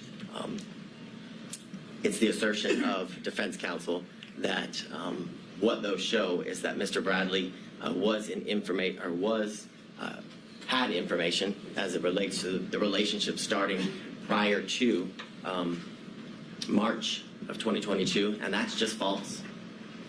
Those text messages do not contain that. It does not pinpoint, just as Mr. Bradley couldn't, when the relationship actually started. And furthermore, you have the testimony and the evidence of the text messages that it was mere speculation. If you, as Your Honor, reviews the full chain of text messages, it is clearly Ms. Merchant and Mr. Bradley going through what I can describe as nothing else other than a mere fishing expedition between the two of them at first, because it's asked about certain members of the DA's office who would have information as it relates just specifically, for one, Ms. Young. It is asked whether she would have information, and he had no idea. He said he assumed, he was speculating. And that is the same as each person that was subpoenaed in reference in the text messages. All of that was speculation. And you know it was speculation because not a single one of them testified. That's telling. Because if it wasn't mere speculation, if it wasn't mere gossip, and if it wasn't mere conjecture, each one of those people who were subpoenaed would have been called to testify, like District Attorney Willis was, like Mr. Wade was, in order to be confronted and then impeached by Mr. Bradley. You've heard, obviously, about the phone records, and I have a maybe, because whether it comes into the purview of Your Honor as it relates to the determination that Your Honor is to make as it relates to the disqualification of the district attorney. You also have the affidavit from the employee who worked at the winery who confirmed that Ms. Willis did, in fact, pay in cash, but ups to more than $400. And I understand that this is part of the proffer of the state, but it's important because that is a witness who the state didn't go find. That is a witness who went to CNN in order to confirm what Ms. Willis testified to, further giving her statement's credibility and credence before the court. You heard about... Well, before we move on from that one, other than the foundational concerns, would you have a response to the proffer of the cell phone records? I have, I'll get to that now, I was going to get to it later, but I have several foundational concerns as it relates to the cell phone records. I don't think I've ever, as Mr. Sadow's motion makes very clear, the state uses cell phone records routinely. And I would agree with that. We use them routinely. But we use them with an expert. And they're always challenged. Right. So, like I said, in the interest of time, setting aside the foundational concerns. Oh, I thought you were asking about No. Focusing on the substance of them, assuming that it would be admissible in the guise that he's proffered. Maybe you have that further up, but what's the reaction to that? So, what I would say initially is that due to the fact that they were analyzed by someone who was a non-expert, the analyzation of those cell phone records were not properly peer-reviewed. They were not, it's clear from the state's review that the normal practices that are used to check the use of which kind of data is being used in reference to the two specific dates, I believe it's September 10th and 11th and November 29th and 30th, the affidavit that is used to say that Mr. Wade remains at Ms. Willis's or in the area of Hateville, because again, during the hearing, the address for the Yurdy condo never came out. It was just that it was the Hateville condo. The actual phone number for Mr. Wade was never established. And the documents that were provided to the state that were certified business records did not have a subscriber page. So we have no idea that the number belongs to Mr. Wade. Now, I understand Your Honor wants to look past the foundational issues, and I can appreciate that. But the foundational stuff is very important as it relates to the admissibility of the records. No doubt about that. But if somewhere, how they were able to survive those foundational concerns, do you have any reaction? Yes, I do, and I will skip forward so I don't. So what's interesting is that the records that were provided they start in January of 2021 and they go, I believe it's to November 30th, I think is what of 2021, the span of the records. And you heard from all of the witnesses, including Ms. Yurdy, that Ms. Willis did not move into the Hateville address until April of 2021. That was the testimony from all of the witnesses, April of 2021, and that she lived in her South Fulton home from when she met Mr. Wade in October of 2019 up until when she had to move. And the assertion by defense counsel is that Mr. Wade and Ms. Willis began a relationship right after they met in October of 2019. What's interesting and what's telling is that Mr. Wade's handset doesn't once appear in anywhere near the area of her South Fulton home, but they're dating, but they're in a serious relationship. And if you were to believe what the defense counsel says, that they have been in a relationship from October of 2019 up until she moves in April of 2021. So, a year and a half or so. But he never once enters the area of her home. But they want you to believe that that's a lie, which is why counsel for defense continued to press District Attorney Willis and Mr. Wade as to whether he had ever been to that South Fulton home. Well, this corroborates that that was not a lie, that he had never been to that home, and it's more than suspect if you've been in a relationship, as they claim, for all this time, but never once went to the house. So I think that's telling. What I would also bring to the court's attention in the state's initial review of the records, that from January of 2021 to March of 2021, those times when Ms. Willis did not live, again, at the Hateville address, she didn't move there until April of 2021, that his handset appears in that area 23 times. Sure. Why How she's do not you living? reconcile that with this testimony that was alluded to, I think, by opposing counsel, the reasons he gave for being in the area? Well, Would those line up to 23 times? I think, well, he didn't what give too many reasons for being there, right? Well, I think that's the point. I would say yes, that is the point. He referenced that that's an area that it was not uncommon for him to be in. And clearly that is the case because Ms. Willis didn't live in that area. So again, it's further corroboration as to what Mr. Wade indicated to the court. And after Ms. Willis moved into the condo in April of 2021, they appeared 35 times. Now, I want to make clear to the court, both Ms. Willis and Mr. Wade never denied that he had been to that condo before. The specific testimony that was elicited by Ms. Willis and Mr. Wade was that he had never laid his head, was the direct quote, at that condo, which these records don't prove that he laid his head anywhere. If you were to believe the analysis, or if you were to give credence to what the non-expert says as it relates to Mr. Wade's handset in September and November for the 3 to 4 hours that the phone is alleged to have remained. That doesn't disprove anything that was testified by both Mr. Wade and District Attorney Willis.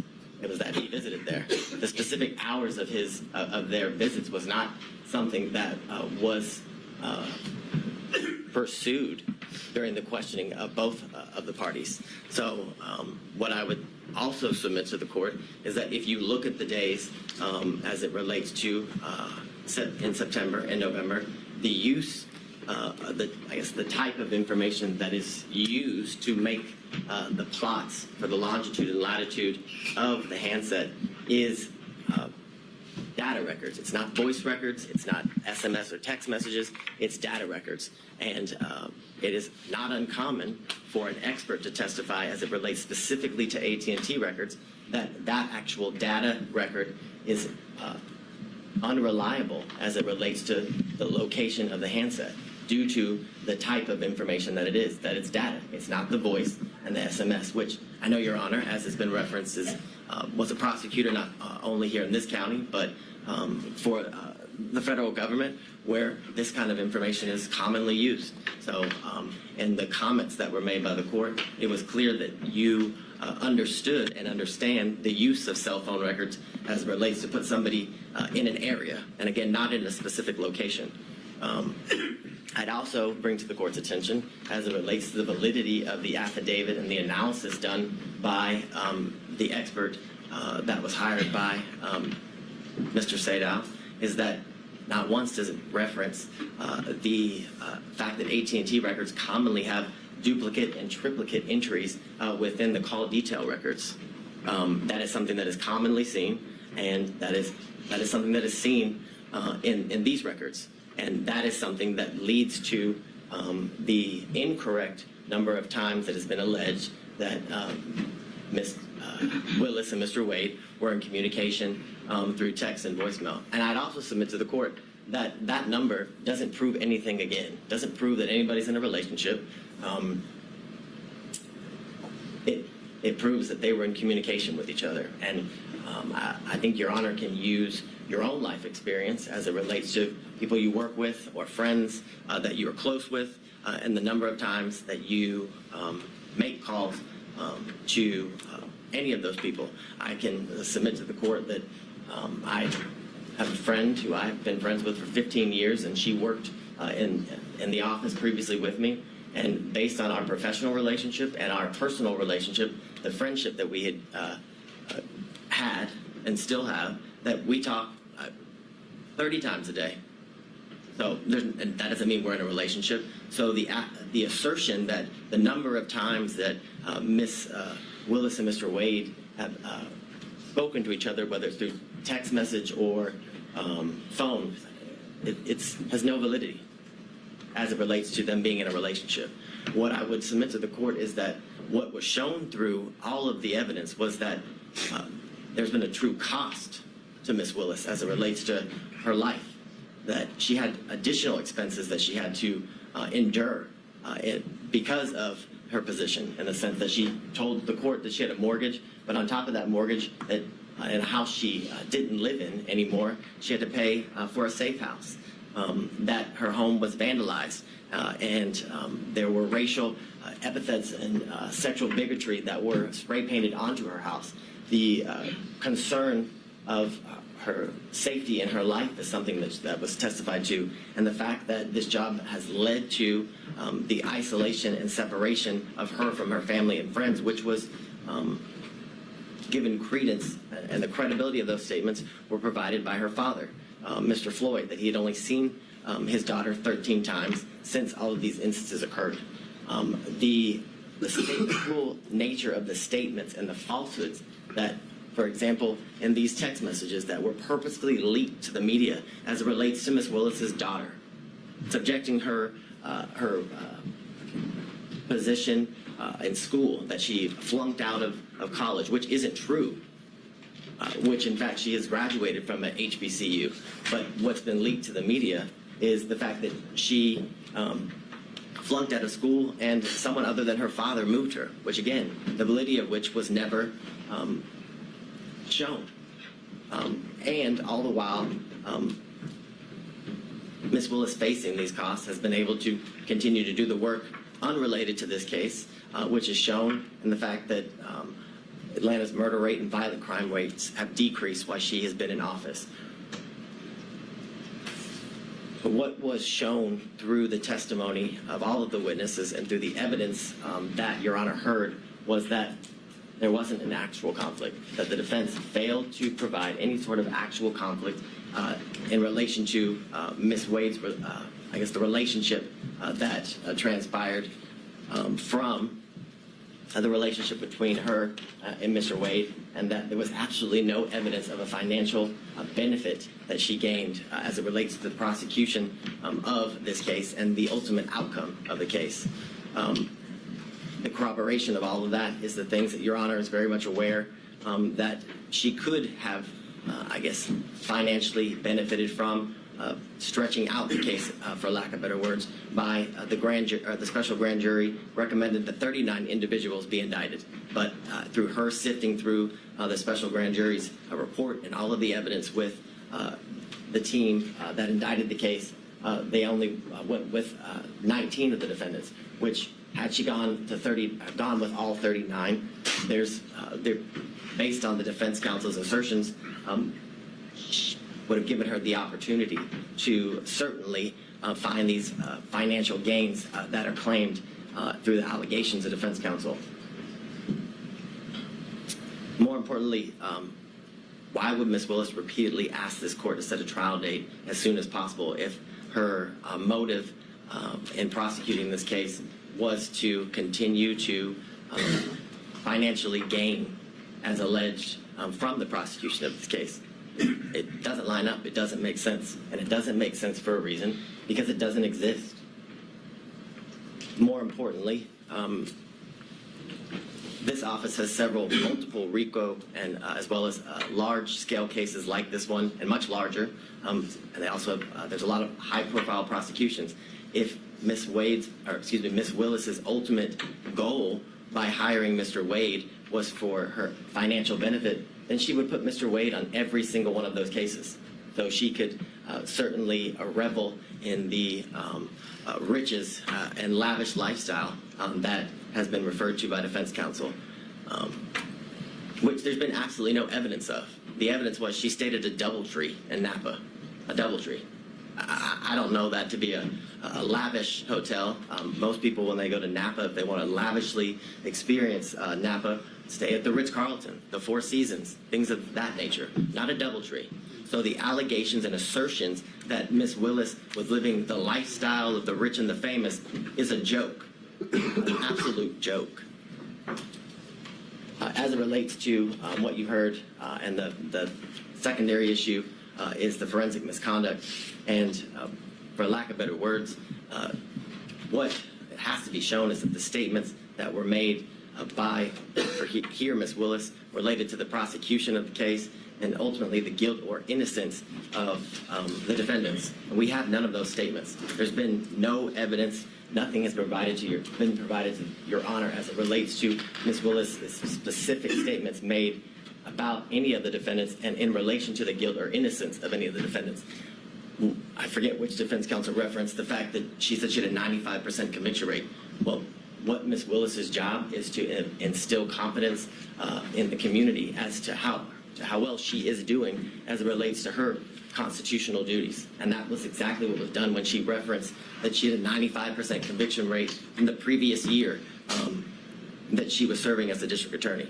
More importantly, it's been the allegations about race and religion being imputed in her speech, and that those comments were directed at the defendants at this table.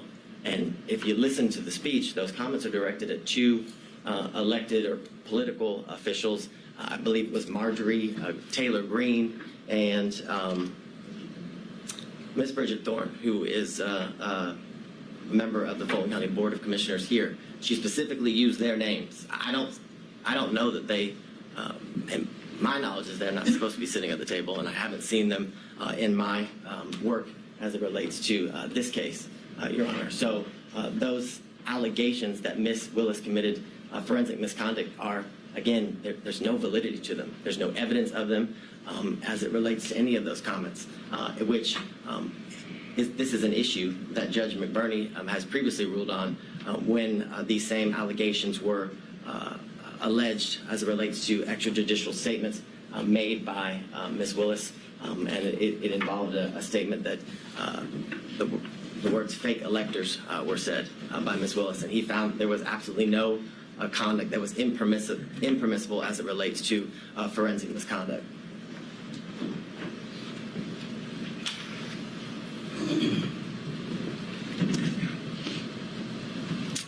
And I guess to drive home the point, at no point in any of the statements that were made and that are alleged here as it relates to the speech that she made at the church, at no point did she mention the guilt or innocence of any of the defendants. She, again, was merely responding to comments made by Marjorie Taylor Greene and Bridget Thorne, two other political officials, therefore making her comments not even close in the realm of any sort of forensic misconduct. What I find interesting is that defense counsel wants to make these allegations that Ms. Willis committed this forensic misconduct by the statements that she made in her defense as two unrelated, to this case, public officials criticized the job that she was doing. And I find the hypocrisy interesting in the sense that we've had video proffers released to the media by defense counsel, emails between counsel released to the media by defense counsel, statements have been made by defense counsel in relation to this case. We had the unredacted version of the cell phone records of Mr. Wade released to the media by defense counsel with his private and personal information causing the threat of harm to both Ms. Willis and Mr. Wade to increase. The most recent instance was the text messages that Your Honor hadn't ruled on their admissibility prior to their release, and it was made clear during the hearings that the ability to get those, the full chain, was something that they were unable to do. But they figured a way, and the minute they figured a way, they released it, the information to the media, simultaneously with turning it over to the state and the court. For all the reasons obviously stated before Your Honor, that this motion should be denied because the legal requirements that are required in order for the district attorney to be disqualified have not been satisfied. The defendants have failed to raise any issue legally or factually to satisfy the legal standard for disqualification. They must show an actual conflict. They've been unable to show that the prosecution of this case was at all a result of political bias, which has been accused, or accusations have been made, as well as demonstrated that the prosecution of this case was motivated by any means or any way because of malicious prosecution, and they haven't been able to prove that this case was one of selected prosecution for political benefit or gain. All allegations that have been made during the course of different hearings and the procedures as it relates to this case. What I would leave the court with and how the state started the argument is that courts have been generally unreceptive, if not hostile, to attempts to disqualify prosecutors based on pervasive and institutional conflicts, which makes clear that the burden, that the standard is very, very high that must be met in order for an elected district attorney to be disqualified. And that burden, that standard has not been met. An actual conflict has not been shown. And more importantly, in conjunction with that, there's been absolutely no evidence that the district attorney has benefited financially at all, but benefited financially in conjunction with any outcome, whether it be now or ultimately as it relates to the prosecution of this case. And because of all of those reasons, Your Honor, we would respectfully request you deny defense counsel's motion to disqualify the elected district attorney, Ms. Fani Willis. All right, thank you, Mr. White. Your Honor, I think we have 5 minutes and 44 seconds. That's what it says. Mr. Cromwell. Ceding the, Oh, okay, handing it over. Understood. Mr. Sadow, all yours.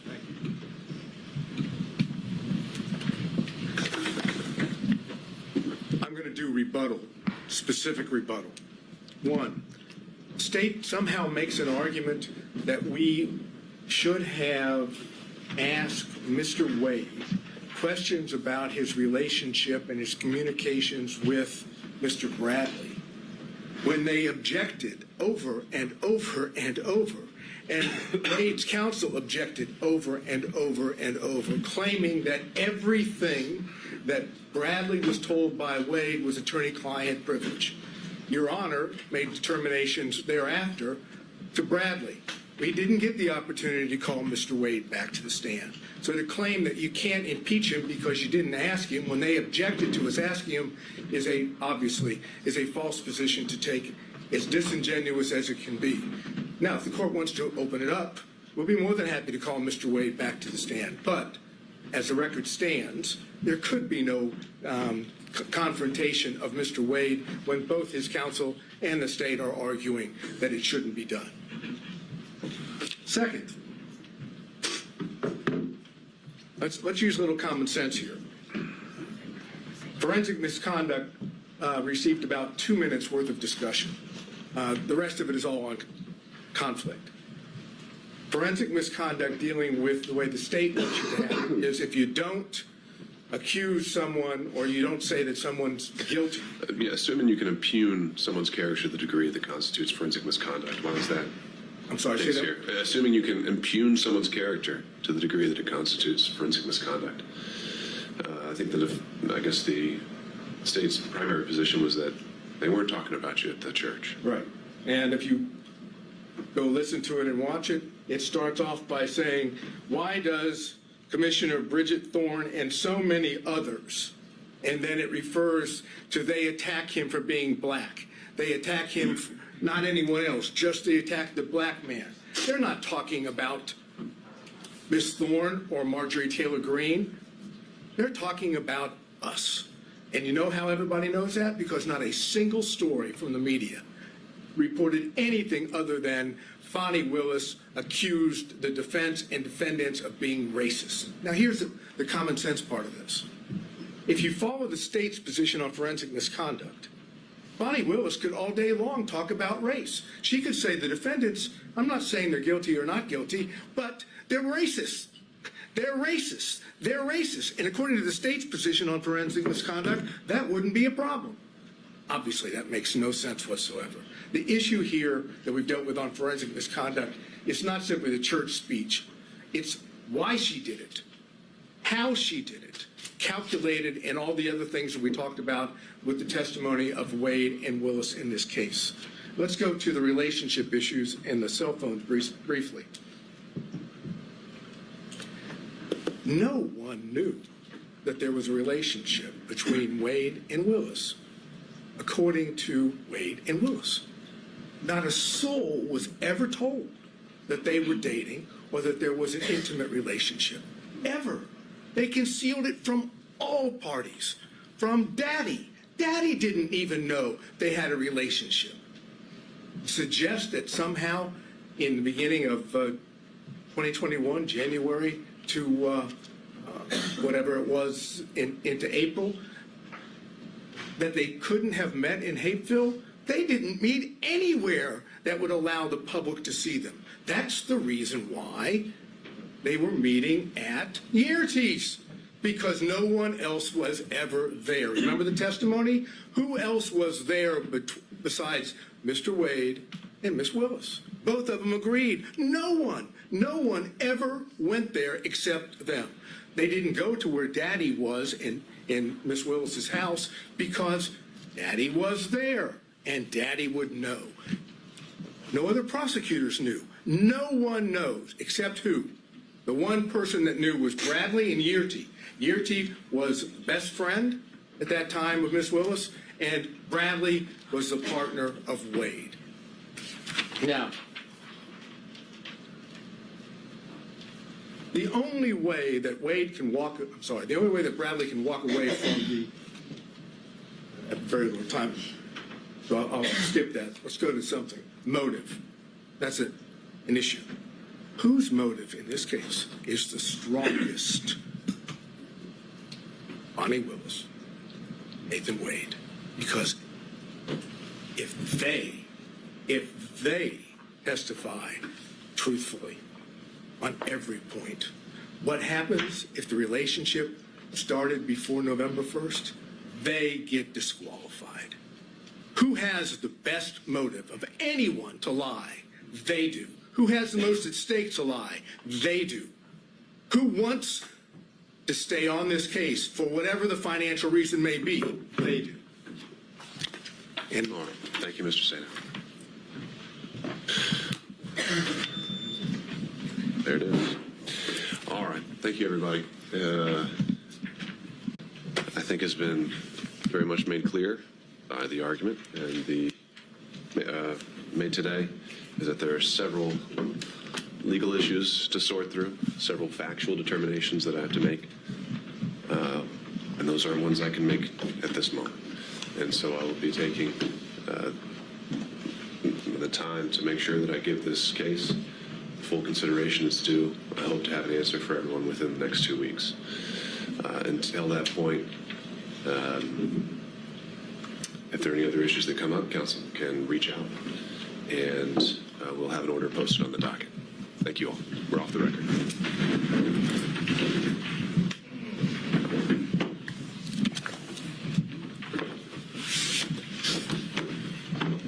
Thank you, Mr.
be seated.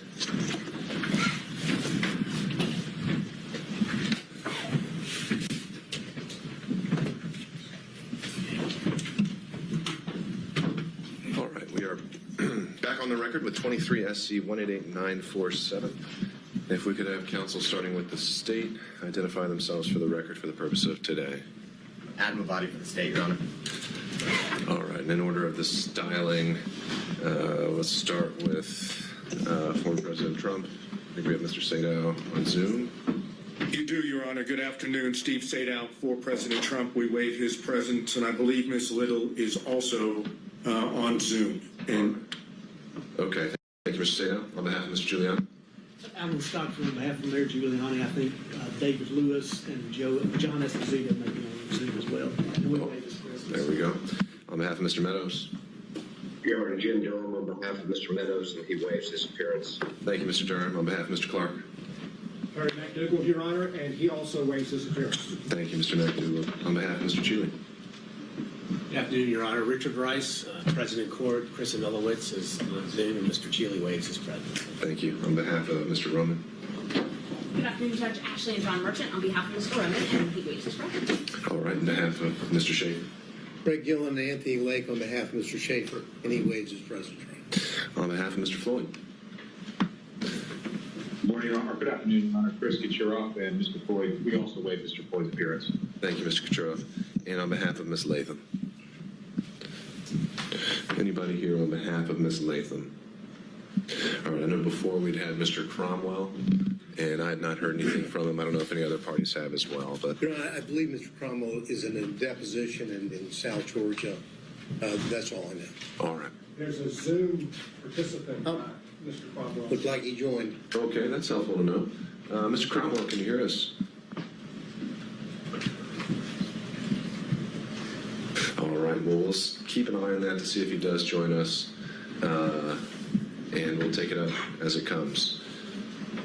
So, just a few preliminaries. First of all, I'm a bit under the weather, so I'll try to speak up, but if anyone can't hear me, just let me know. I'll try to talk close to the microphone. But we are here today, the sole purpose of which is that at the conclusion of the hearing on February 16th, I announced that I'd be meeting with Mr. Bradley in camera to assess the validity of his assertion of attorney-client privilege. I've now been able to do that, and I also allowed Mr. Wade the opportunity to weigh in and respond as well. And after considering the testimony, not only in camera, but also what came out at the hearing, I found that neither Mr. Wade nor Mr. Bradley had met their burden of establishing that the attorney-client privilege applied, specifically as it relates to Mr. Bradley's knowledge of any relationship that existed between Ms. Willis and Mr. Wade, and particularly that it wasn't established that his specific knowledge came about in furtherance of legal advice. So having made that determination, I didn't see any other choice but to allow the parties to have an opportunity to explore that topic with him. There's really, in my mind, it's that topic only. I think that if there's anything else we've already covered, I'm not here to do it again. So with that, is there anything else we need to cover before kicking that off? Just, Mr. Wade, he's still a potential witness. So he still needs to be agreed with. We're continuing. Mr. Avant? I believe Mr. Wade was released from the subpoena when we concluded his testimony at the last hearing. So unless he's been re-subpoenaed, and I have no knowledge of that, he has every right to be present. Sure. I think procedurally that would be accurate. And so at this point, I don't see a means where he would need to be recalled. And but if it is, then that's something you can take up. All right. Mr. Bradley, through his attorney, had informed me that he would be here today in person. I don't see him in the gallery. Do we know if he's out in the hallway? Yes, the attorney. Okay. All right. If we could call for Mr. Bradley.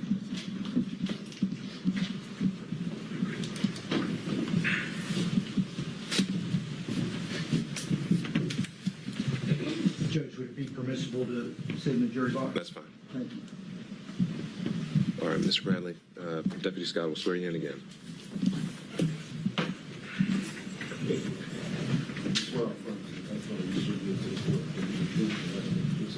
I do. Terrence Bradley, Terrence Bradley, Bradley. Ms. Merchant. Thank you, Judge. Good afternoon, Mr. Bradley. Good afternoon. Good to see you. Sorry, under these circumstances. I'm going to just go straight to where we left off before. Fani Willis and Nathan Wade were in a romantic relationship, correct? Correct.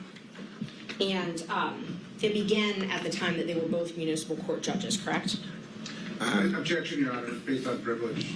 That would be covered in the attorney-client privilege. Okay, overruled. I do not have knowledge of it starting or when it started. Terrence, you told me that it started when they were both municipal court judges, though, correct? That is incorrect. You never confirmed in writing that it was, instead of magistrate court, it was in municipal court judge when they started dating? If you're speaking of the text message, you can go to that text message and you can read that text message, and I will explain the text message to you. But you and I did not have a conversation about when it started. You asked a compound question of magistrate court versus, you said it was magistrate court, you said magistrate court conference, I'm sorry. And then you asked another question. I said, no, municipal court, nothing else. I'm referring to a different conversation. I asked you, do you think it started before she hired him? And I'm going to object. This was covered in the previous hearing where Mr. Bradley said he had no personal knowledge of the exact text that Ms. Merchant is speaking of and actually used in an attempt to refresh his recollection. And he explained exactly what he's explaining before the court. So this is repetitive and unnecessary. And so I would object to asked and answered and relevance at this point. All right, perhaps we'll get there, but I think first Ms. Merchant has the right to draw his attention to the exact, potentially inconsistent statement. Thank you, Judge. May I approach him? So overruled. This is the text I can use. So you need your glass here. And for purposes of the record, I believe Ms. Merchant, you tendered, was it the entire text chain as an exhibit?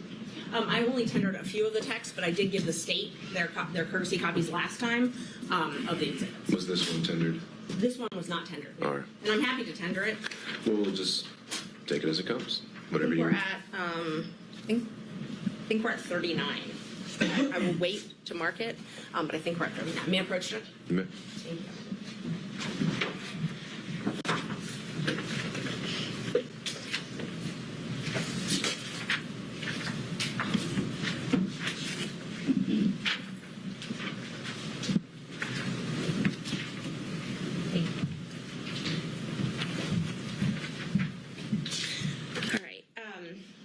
So, Terrence, do you remember telling me that it started when she left the DA's office and was a judge in South Fulton? I see the message there, but I don't recall. I do see that message, but I do not recall. You don't recall texting this? I look back at my text messages through that we've had. I see that message, but I do not recall that. No, ma'am. And when I asked you if you thought it started before she hired him, and you responded absolutely. Your Honor, I'm going to object as to the source of the information that Mr. Bradley allegedly gathered this from. There's been absolutely no foundation, and based on the arguments of the last hearing, that a lot of this is based on gossip, innuendo, assumption, and privileged information. And at this point, Ms. Merchant has not provided a foundation as to how Mr. Bradley would have any information that she keeps referring to. All right. I think that's. Go ahead, Ms. Merchant. I didn't ask him about the source of the information. And under Rule 621, I can impeach him with any inconsistent facts. This is an inconsistent fact. I can impeach him with any contrary facts. Sure. This is a Why contrary would it be fact. a relevant impeachment if he actually has no personal knowledge of this? If he doesn't. Sure. So I think you have to lay that foundation then, so that'll be sustained. Do you remember telling me that it began Well, that doesn't address the. No, not. I was just asking if you remember telling me as opposed to the text. Sure. Do you remember telling me that it began? Well, no, and then you're going into the substance of it, which we haven't determined whether he actually knows or how he knows.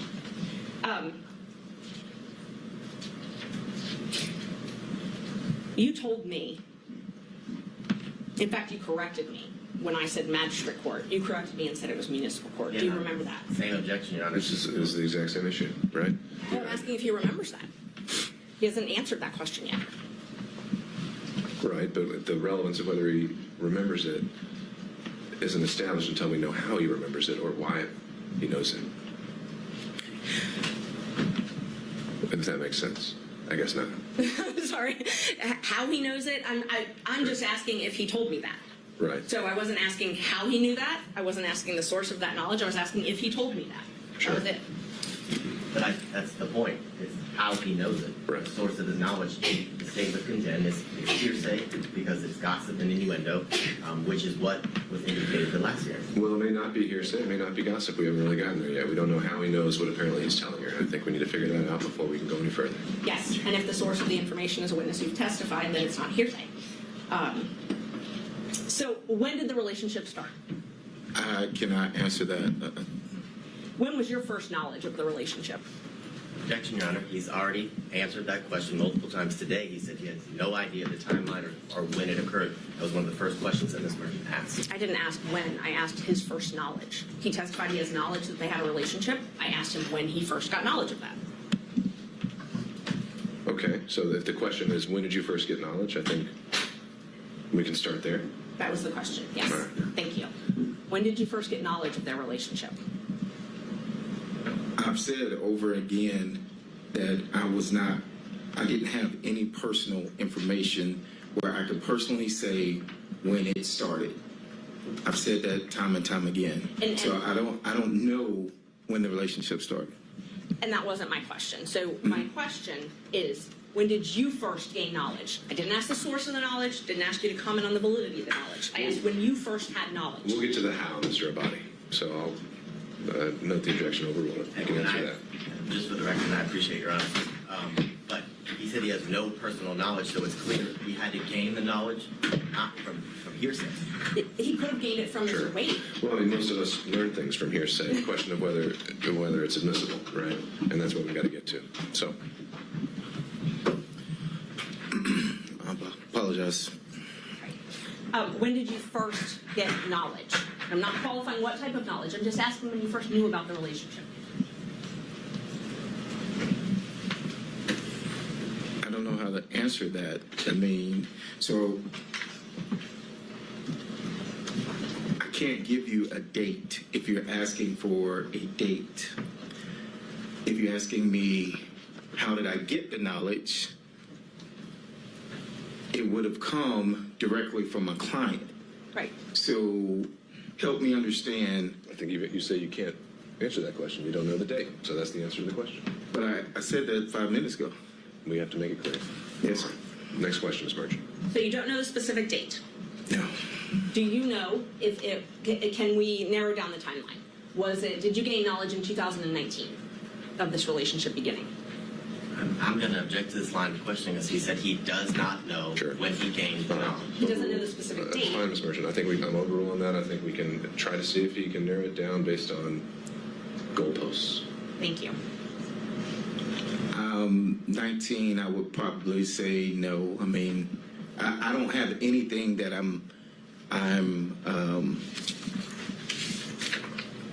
there wasn't a specific date. There wasn't a football game. There wasn't something that I can attribute to him telling me whatever.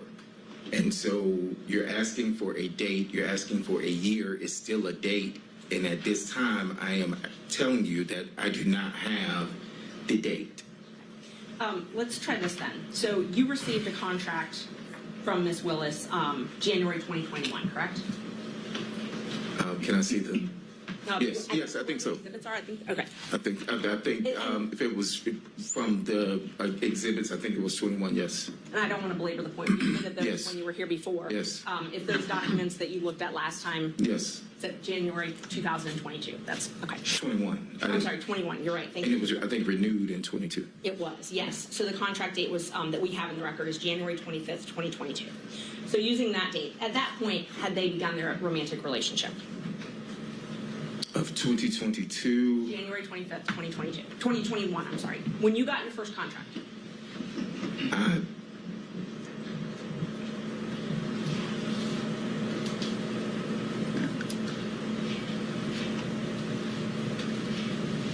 I don't recall. I don't recall any specific dates. No. You remember when you got that contract, though, correct? I remember I had the contract, yes. And you told us last week, or I guess it was the week before now, you told us that Mr. Wade brought you that contract, essentially told you about that contract. That is correct. So Ms. Willis is not the one that brought that contract to you directly, it was Mr. Wade. That is correct. At that point in time, they were already engaged in a relationship, though, I'm going correct? to object, Your I Honor. can't say that. Characterization of what Mr. Bradley just said. He just said he does not remember. There's nothing specific. He doesn't remember the exact date. And I think the question now is to reference it or tie it to maybe some other event that he might remember. I agree with Your Honor. She asked that specific question. He said he does not remember any specific dates after signing the contract. That's exactly what he just said. This is asked and answered. I know, and we're getting to the end of it. So, Ms. Merchant, you don't have much more to pull on here, but he answered that last question, so what's your next one? And Judge, I didn't hear the answer if they were in a relationship January 25th, 2021. Mr. Bradley, do you recall the question? I recall the question, and I can't tell you accurately whether or not they were in a relationship at the time. You asked me about him bringing me a contract. I said he did bring me a contract, and that is accurate. Do you remember knowing Ms. Willis prior to her taking office as the DA? I had very little contact with Miss Willis. I knew her through my business of coming down to Fulton, if that's what you're asking. Yes. You knew her through the business. So you had met her prior to your contract? I'm going to object to relevance at this point as to why we're here today. Sure. Judge, he doesn't remember much of anything right now, and so I'm trying to create a timeline to hopefully piece this together. All right, well, I'm not saying really that the likelihood that that's going to have any success. I'll let you ask a few more questions, but if he doesn't have a date, then I don't know that you're going to be able to create one today. Okay, thank you.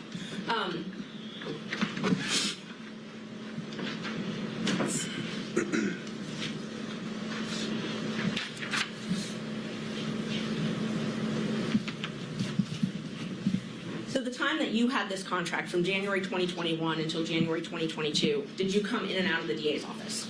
Yes. Okay, and so were you able to witness Mr. Wade and Ms. Willis interact during that time? I'm going to object. This has been asked and answered. It was addressed at the last hearing about Mr. Bradley's access to and from a specific room to pick up files. And Mr. Bradley said that he rarely saw them together, but this was Yeah, I think the only avenue that was closed at the last hearing was his personal knowledge, potentially through, well, actually, no, if he testified is that he had no personal knowledge. It's knowledge that conveyed to him that was cut off at the last hearing. That's really the only thing we hadn't been able to explore, unless you correct me if I'm wrong. Knowledge that was conveyed to him by Somebody else. That's that he claimed at the time was privilege. I found that it's not. That's what we're here to explore. Okay.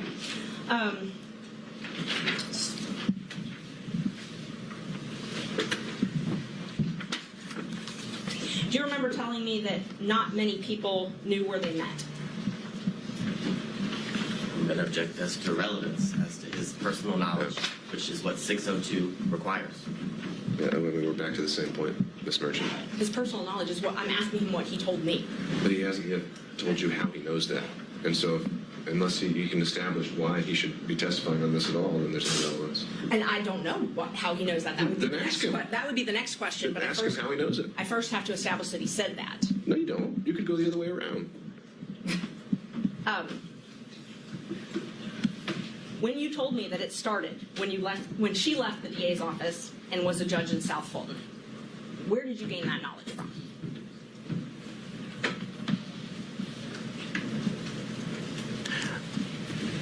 Well, I'm going to object because his testimony a few minutes ago is that he did not recall making that statement. All right, I'll overrule that. Mr. Bradley, answer the question if you can. Repeat the question. When you told me that their relationship started when she left the DA's office and was a judge in South Fulton, where did you obtain that knowledge from?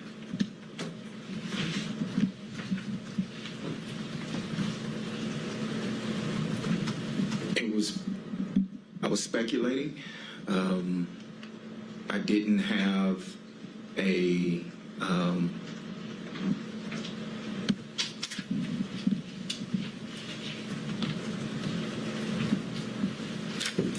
no one told me I was speculating. No one told you that? No one told me that.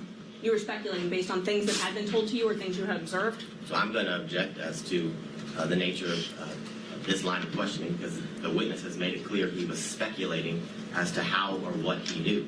And if it's speculation, it's inadmissible before this court. All right, but the motivations for his reason for speculating would be admissible, so I'll overrule that. Thank you, Judge. Was this speculation when you told me that? Was that based on things that had been told to you and things that you had witnessed? I never witnessed anything. So, it was speculation. I can't tell you anything specific, if that's what you're asking. You can't tell me anything specific as to why you speculated about that? This was however many years ago. I mean, I don't recall, but no, I don't. Did you have any reason to lie to me?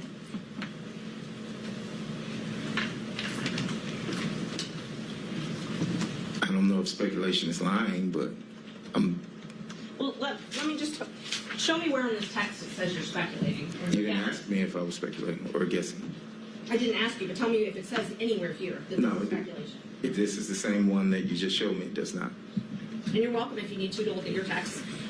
Is there anywhere in here that indicates that you didn't have knowledge of this relationship? And I'm going to object. The line of questioning Your Honor directed counsel to explore is where he got the knowledge. He's explored that. He said it's speculation, and he didn't get it from any source other than his own speculation. Sure. So I think we're flushing that out, and I think it's her right to have a little leeway on this if he's an adverse witness. Thank you, Judge. And Judge, these speaking objections are clearly coaching the witness because he's regurgitating. Your Honor, I object and take offense to that comment. I'm objecting based on the law, and I'm making a record for the court. So I take offense to that comment. It's not the case. All right. Well, I think we can start with objection, the grounds, and the rule number, and then if I need more, I'll ask. Thank you. All right. Thank you. What did Nathan tell you about the relationship? Objection, hearsay. Nathan has testified. It's not hearsay. It's still hearsay. It's an out-of-court statement being brought in for the truth of the matter asserted. So hearsay. Judge. Yeah, this would be for impeachment by contradiction, which would be an exception to the hearsay rule, and admissible as substantive evidence, and the privilege issues are overruled. Thank you, Judge. Well, I think you just overruled the privilege objection, but we don't know when he's talking about. So we've already established that December 2018 was the date of the privilege. Sure. And that's something I covered in the in-camera hearing, and based on what he told me in that in-camera hearing, I don't believe any statements to this effect were covered by privilege. And Judge, I just want for the record, because sometimes the record doesn't reflect where people are looking, and that when I ask a question, Mr. Bradley is looking at Mr. Wade and his lawyer to wait for them to object, and they're clearly interacting somehow in the court. So I just want the record to reflect that because it wouldn't otherwise. It's there now. Thank you. A question was put to you, Mr. Bradley. Judge, one of my lawyers is sitting right in the back. That's behind on that rabbit hole. You can look wherever you want. Yeah, and I've never looked at Mr. Wade or his attorneys. That sounds Scott Street. All right. Mr. Bradley, the question was put to you. Repeat the question, please. Yes. So I showed you, or I asked you, I'm sorry, the last question I asked you was, what did Nathan Wade tell you about the relationship? Same objection, Your Honor. And that's already been ruled upon.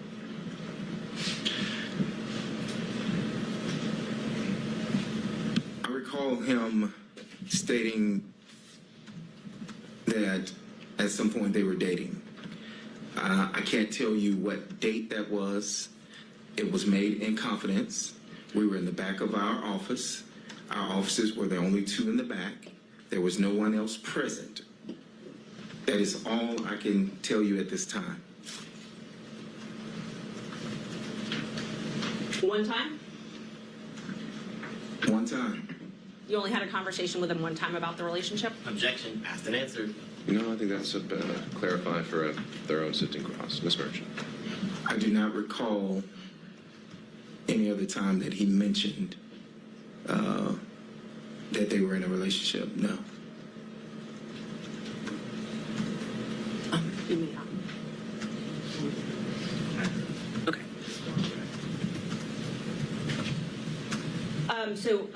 So you talked about this one time, and you said you don't know when it was, though, correct? That is correct. Was it before Mr. Wade, before you got the contract in Fulton County? Let's start with that. I do not recall. Okay. And how did it come up? Say again? How did it come up? I do not recall how it came up. It was in the back. I know where it occurred. In our offices in the back. I can't tell you what we were discussing prior to that. Okay. Did you receive an email from me on January 6th with a motion attached? I think I did, yes. Yes, I know I received I don't know if the date is January 6th, but yes, I received that. Okay. Yes. So you remember receiving that? Yes. With the date. Okay. And you reviewed it, and then you and I spoke about it. Do you recall that?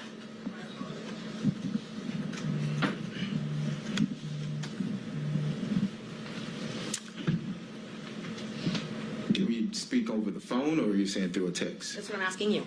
I can't remember whether it was text or phone or But you recall us speaking, one way or another. one way or another, yes. Okay. And where I was trying to confirm the facts in that filing. I think I remember there was a line about the accuracy of how much money that my office, the law office of Terrence A. Bradley, had received, and whether or not that was going to be in the motion or not. Well, there wasn't a discrepancy. I had kept that out, but you asked me to put that back in, correct? I recall you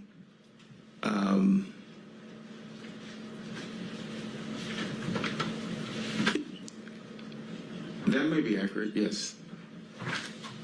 And you thought, because you thought it might be suspicious if you were left out of the motion.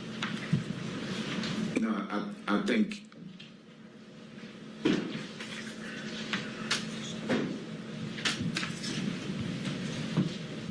we discussed that it should reflect the accuracy, because the accuracy was that I received, I had a contract and received $74,000. And I think you had put in there that Mr. Campbell had received a certain amount, and then you also had put in there that Mr. Wade had received a certain amount. But there was not anything in there originally, and I said that it needed to be accurate. I needed to be accurate as far as that I had received $74,000. That's correct. Because you did not want anyone knowing that you had talked to me. I'm going to object this for relevance. New bias.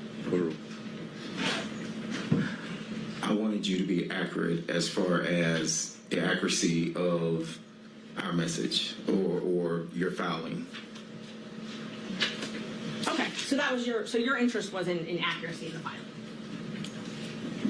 I didn't reach out to you and say, send me a copy of your motion. Right. I didn't reach out to you to say that I'm going to be in your motion. Right. I asked you to review it for accuracy. Or accuracy, and I just stated that it was inaccurate. And the inaccuracy that you pointed out was the thing about your salary, or how much you had made. That was the inaccuracy that I saw that jumped out, was the fact that I saw that I was left out when you had put Okay. the firm, the money was. I did not, when I responded to that, it was for that specific reason. Okay. And I agreed I would put that back in, that section back in, and I Correct. I did put it back in, and I sent it to you again. I don't recall getting a second email from you, no. But you were happy that I put it back in, or that I agreed to put it back in. And object this to relevance. Yeah, we need to get to more material will. aspects. Yes, Judge, I'm moving along, I promise. So you asked me, you did ask me to put that back in. Well, And answered relevance. well, he didn't answer that last question, so he ruled. You did, can you confirm you did ask me to put that back in, for it to be accurate? Yes, that's correct. I said that, yes. Okay. And then I asked you if everything was accurate, and you said, looks good. Correct? I recall you asking that, but the looks good was applying to the accuracy of the 74,000. That's it. Okay. So when you reviewed the motion, and you specifically pointed out that one thing that you found inaccurate, you didn't point anything else out that you found inaccurate in that motion, though, correct? No, I did not. And that motion alleged that their relationship began when Ms. Willis was in municipal court. If I could reread the motion, but I don't recall. But if that's what it says, but I did my saying that it looks good was when you put back in the 74,000 into your motion. Okay, and that wasn't what I was asking. What I was asking is, you didn't tell me that there was anything else inaccurate in the motion, though, right? But I didn't state that anything was accurate, other than the 74,000. Now, when I told you that I had this motion that I was preparing, you asked me to send a rough draft. No, that's incorrect. May I approach, Judge? You may. Which page are you showing? They're not page numbered. It's January 6th. Yeah, of course. I can show you all the text.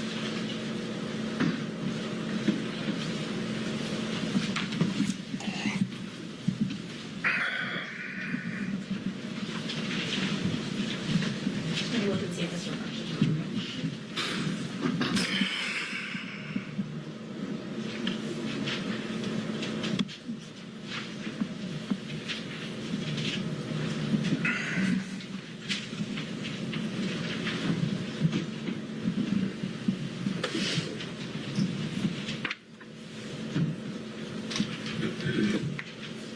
So, we had been talking and you asked me to send you a rough draft and I told you, okay, but I didn't want it to be leaked before I filed it. That is correct. That is correct. So you're the one that asked me to send a rough draft.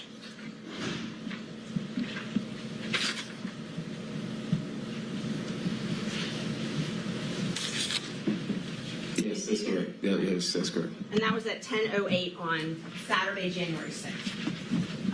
And then you got an email from me with that rough draft at 10:25 that same day, correct? Yes. You need to look at it. If it says 10:25, then I know you sent me an email.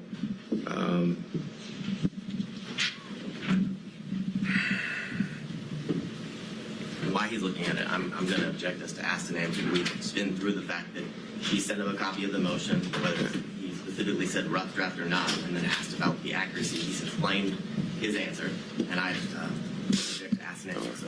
Understand, Mr. Levine. We're getting there. Overruled for now.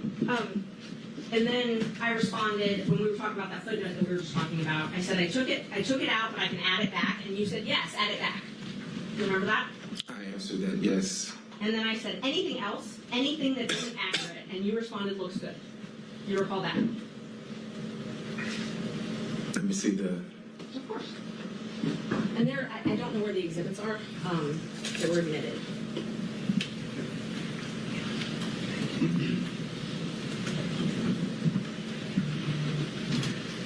That refresh your memory? it says looks good, but as I stated before, I was responding to you putting me back into the motion for receiving $74,000 in a contract. Well, that's not what this says.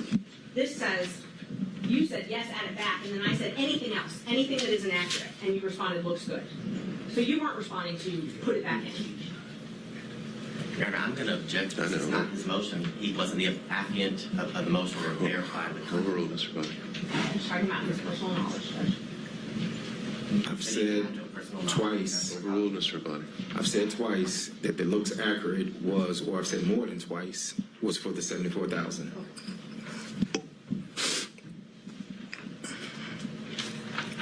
Do you remember telling me about Nathan and Fani coming to your office and spending time together at your office? No, I mentioned, I do recall testifying on the 16th that she had come to our office. And that was before she was elected as district attorney, correct? I recall that that was when she was district attorney. Because I said that there was a meeting held at my office. And who was at that meeting? Now, I can't tell you that. I don't recall. But you know Miss Willis was there, Mr. Wade was there. It was at our office. Actually, Miss Willis was there, and there were other people there. Mr. Wade was not in that meeting. He was in the back. I wasn't even in that meeting. Why did she hold it at your office then? I have no idea.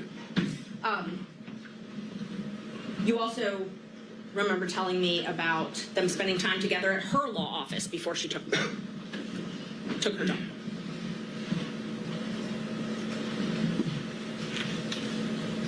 I don't recall. Do you?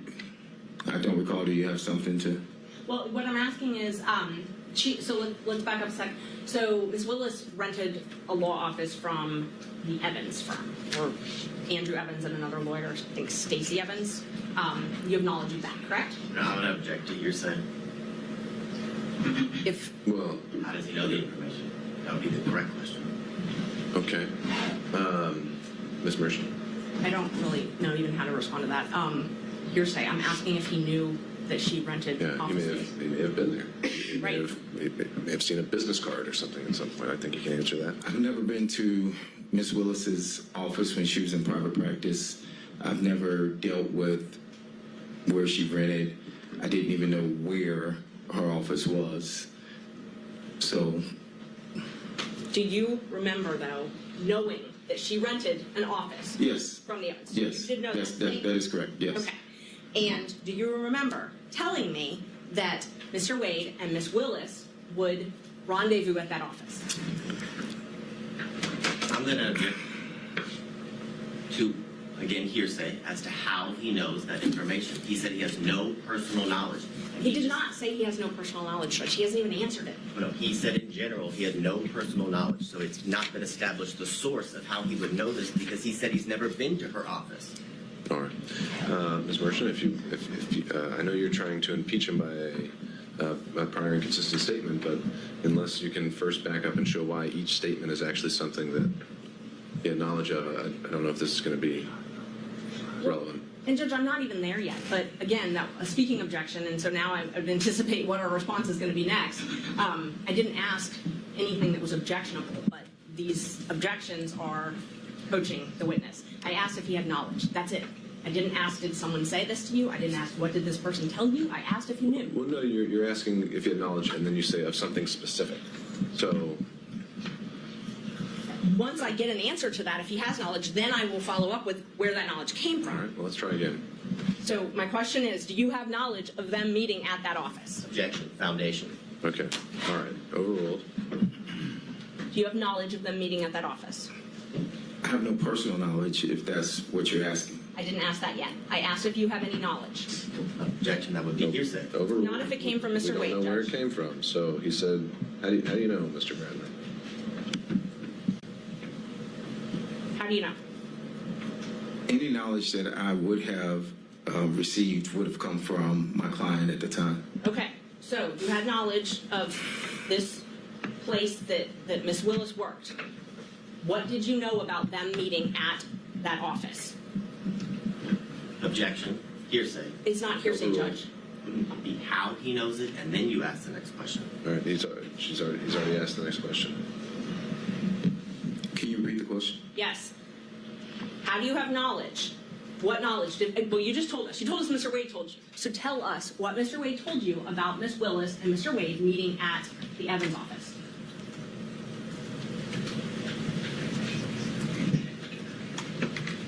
Objection, Your Honor, privilege. This clearly covers the time after December 2018 that would be covered by privilege. Yeah, overruled.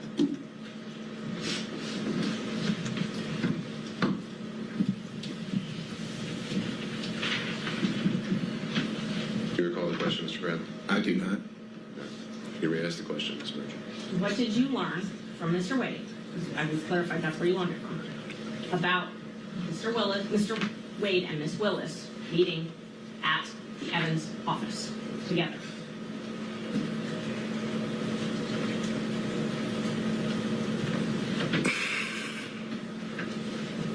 I would object to asked and answered. He's testified he had He one hasn't answered. We haven't heard an answer. He testified he had one conversation with Mr. Wade in the back of his law Judge, office. No, but his answer may change. So Tip him overruled. off as to how to answer the question. I can't recall what the conversation was. I do recall knowing that he would go down to the office or had been down to the office, but I can't tell you in what capacity or when or any of that. No. Mr. Wade told you that they had sex at that office, though, correct? I don't recall him stating that, no. You don't recall. No. So it's possible he did say that. You just don't remember one way or another? I do not remember him saying that. And do you recall that he had a garage door opener to either a house or a condo or something like that of Miss Willis's? I've never seen a garage door opener. I've never been to Miss Willis's house. I've never been to, and I'm trying to explain, I've never been, so no, I do not have any personal knowledge of him having a garage door opener. Okay. Let me ask the question again. Yes, ma'am. I didn't ask if you have personal knowledge, like as in you saw it. Do you have any knowledge at all from Mr. Wade or any source that he had a garage door opener to access one of Miss Willis's residence? And I'll object to any source as to hearsay. All right, depends on the source. Overruled. No, I don't have any knowledge. So when you told me that, did you just make it up? Do you have something that shows that I told you that? Yes, well, we're going to go through all the texts we can, but so was that made up though? But I'm going to object because I don't recall him having. Mr. Bradley, just a I'm going to second. object under 106 as the rule of completeness. I don't have that text message or any text messages that indicate that, Your Honor.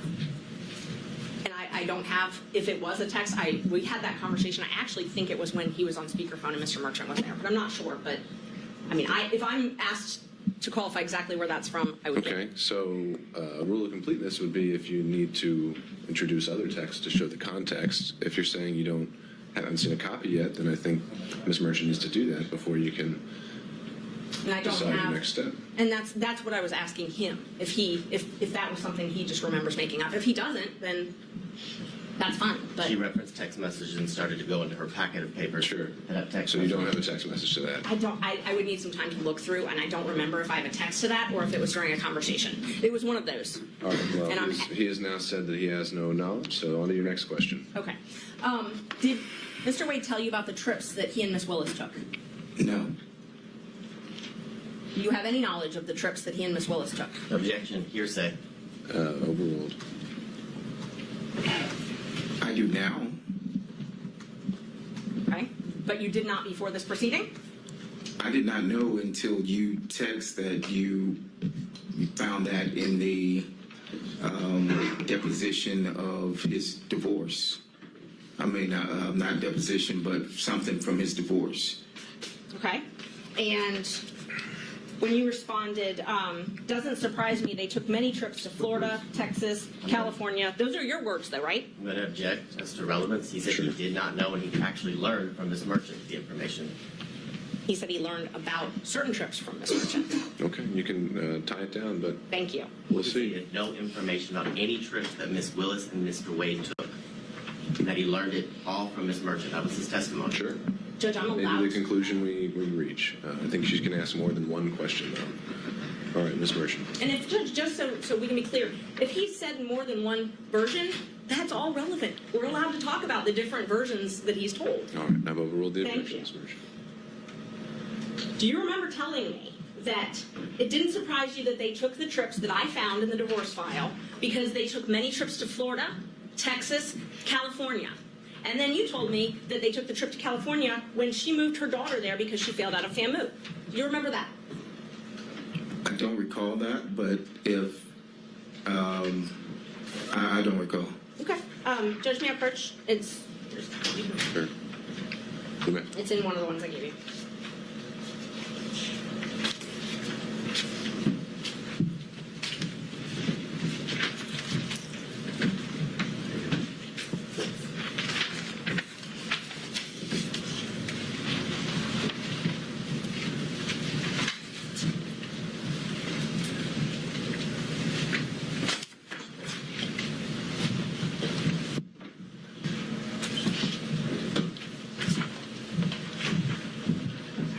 Look at that. Let me know if it refreshes your memory.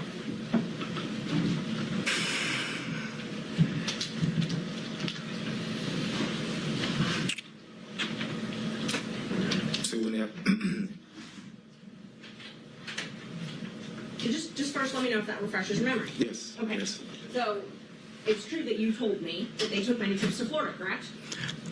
Per that, yes, but one of the messages is cut off, and you asked about some other trips, and I said, no, I didn't, I think.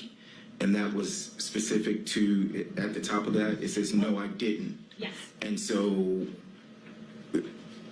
that was to the trips that you asked me about. And I think before that, when you mentioned that you found all these trips, I think I said, oh, wow. Yes, you did.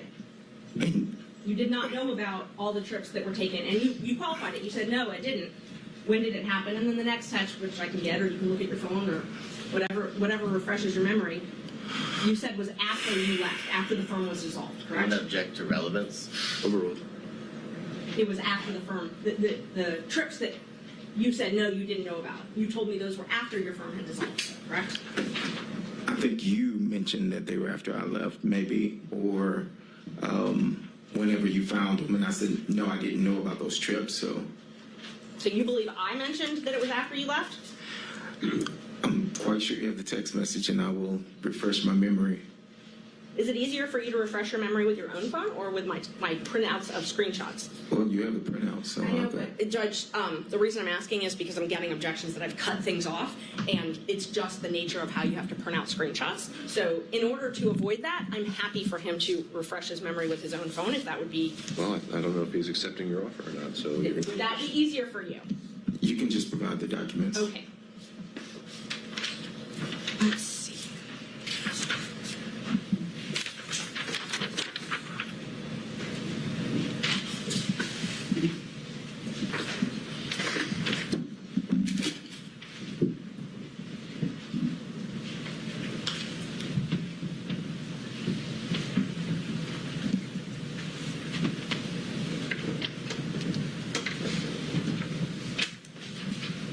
I have some order, Judge. Please. yeah, let's see what we can do.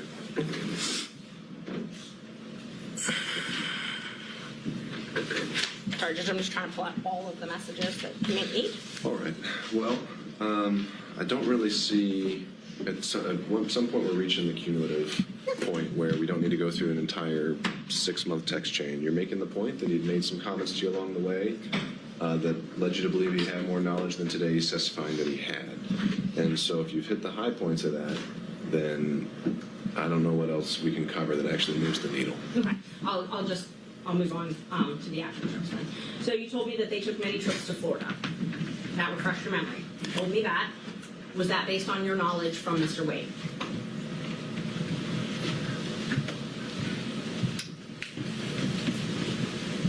That would have been based on anything that my client would have told me. I didn't have personal knowledge of whether they went or not. The trips to Texas, and you're the one that typed Texas. Was that based on your knowledge from Mr. Wade? It would have been something that came from the client. I cannot tell you that I have any personal knowledge of any trip other than what would have been said by the client. Obviously, I'm not asking if you went on these trips. I'm asking if you have knowledge from Mr. Wade. You also typed California. Was that something that you gained from knowledge from Mr. Wade? It would have been from the client at this particular point. Yes, it would have been from the client. And when you told me that the trip to California was to move her daughter out there, would that have been something you gained from Mr. Wade? Thank you, Judge. Any knowledge that I have of any trip would have come from my client at the time.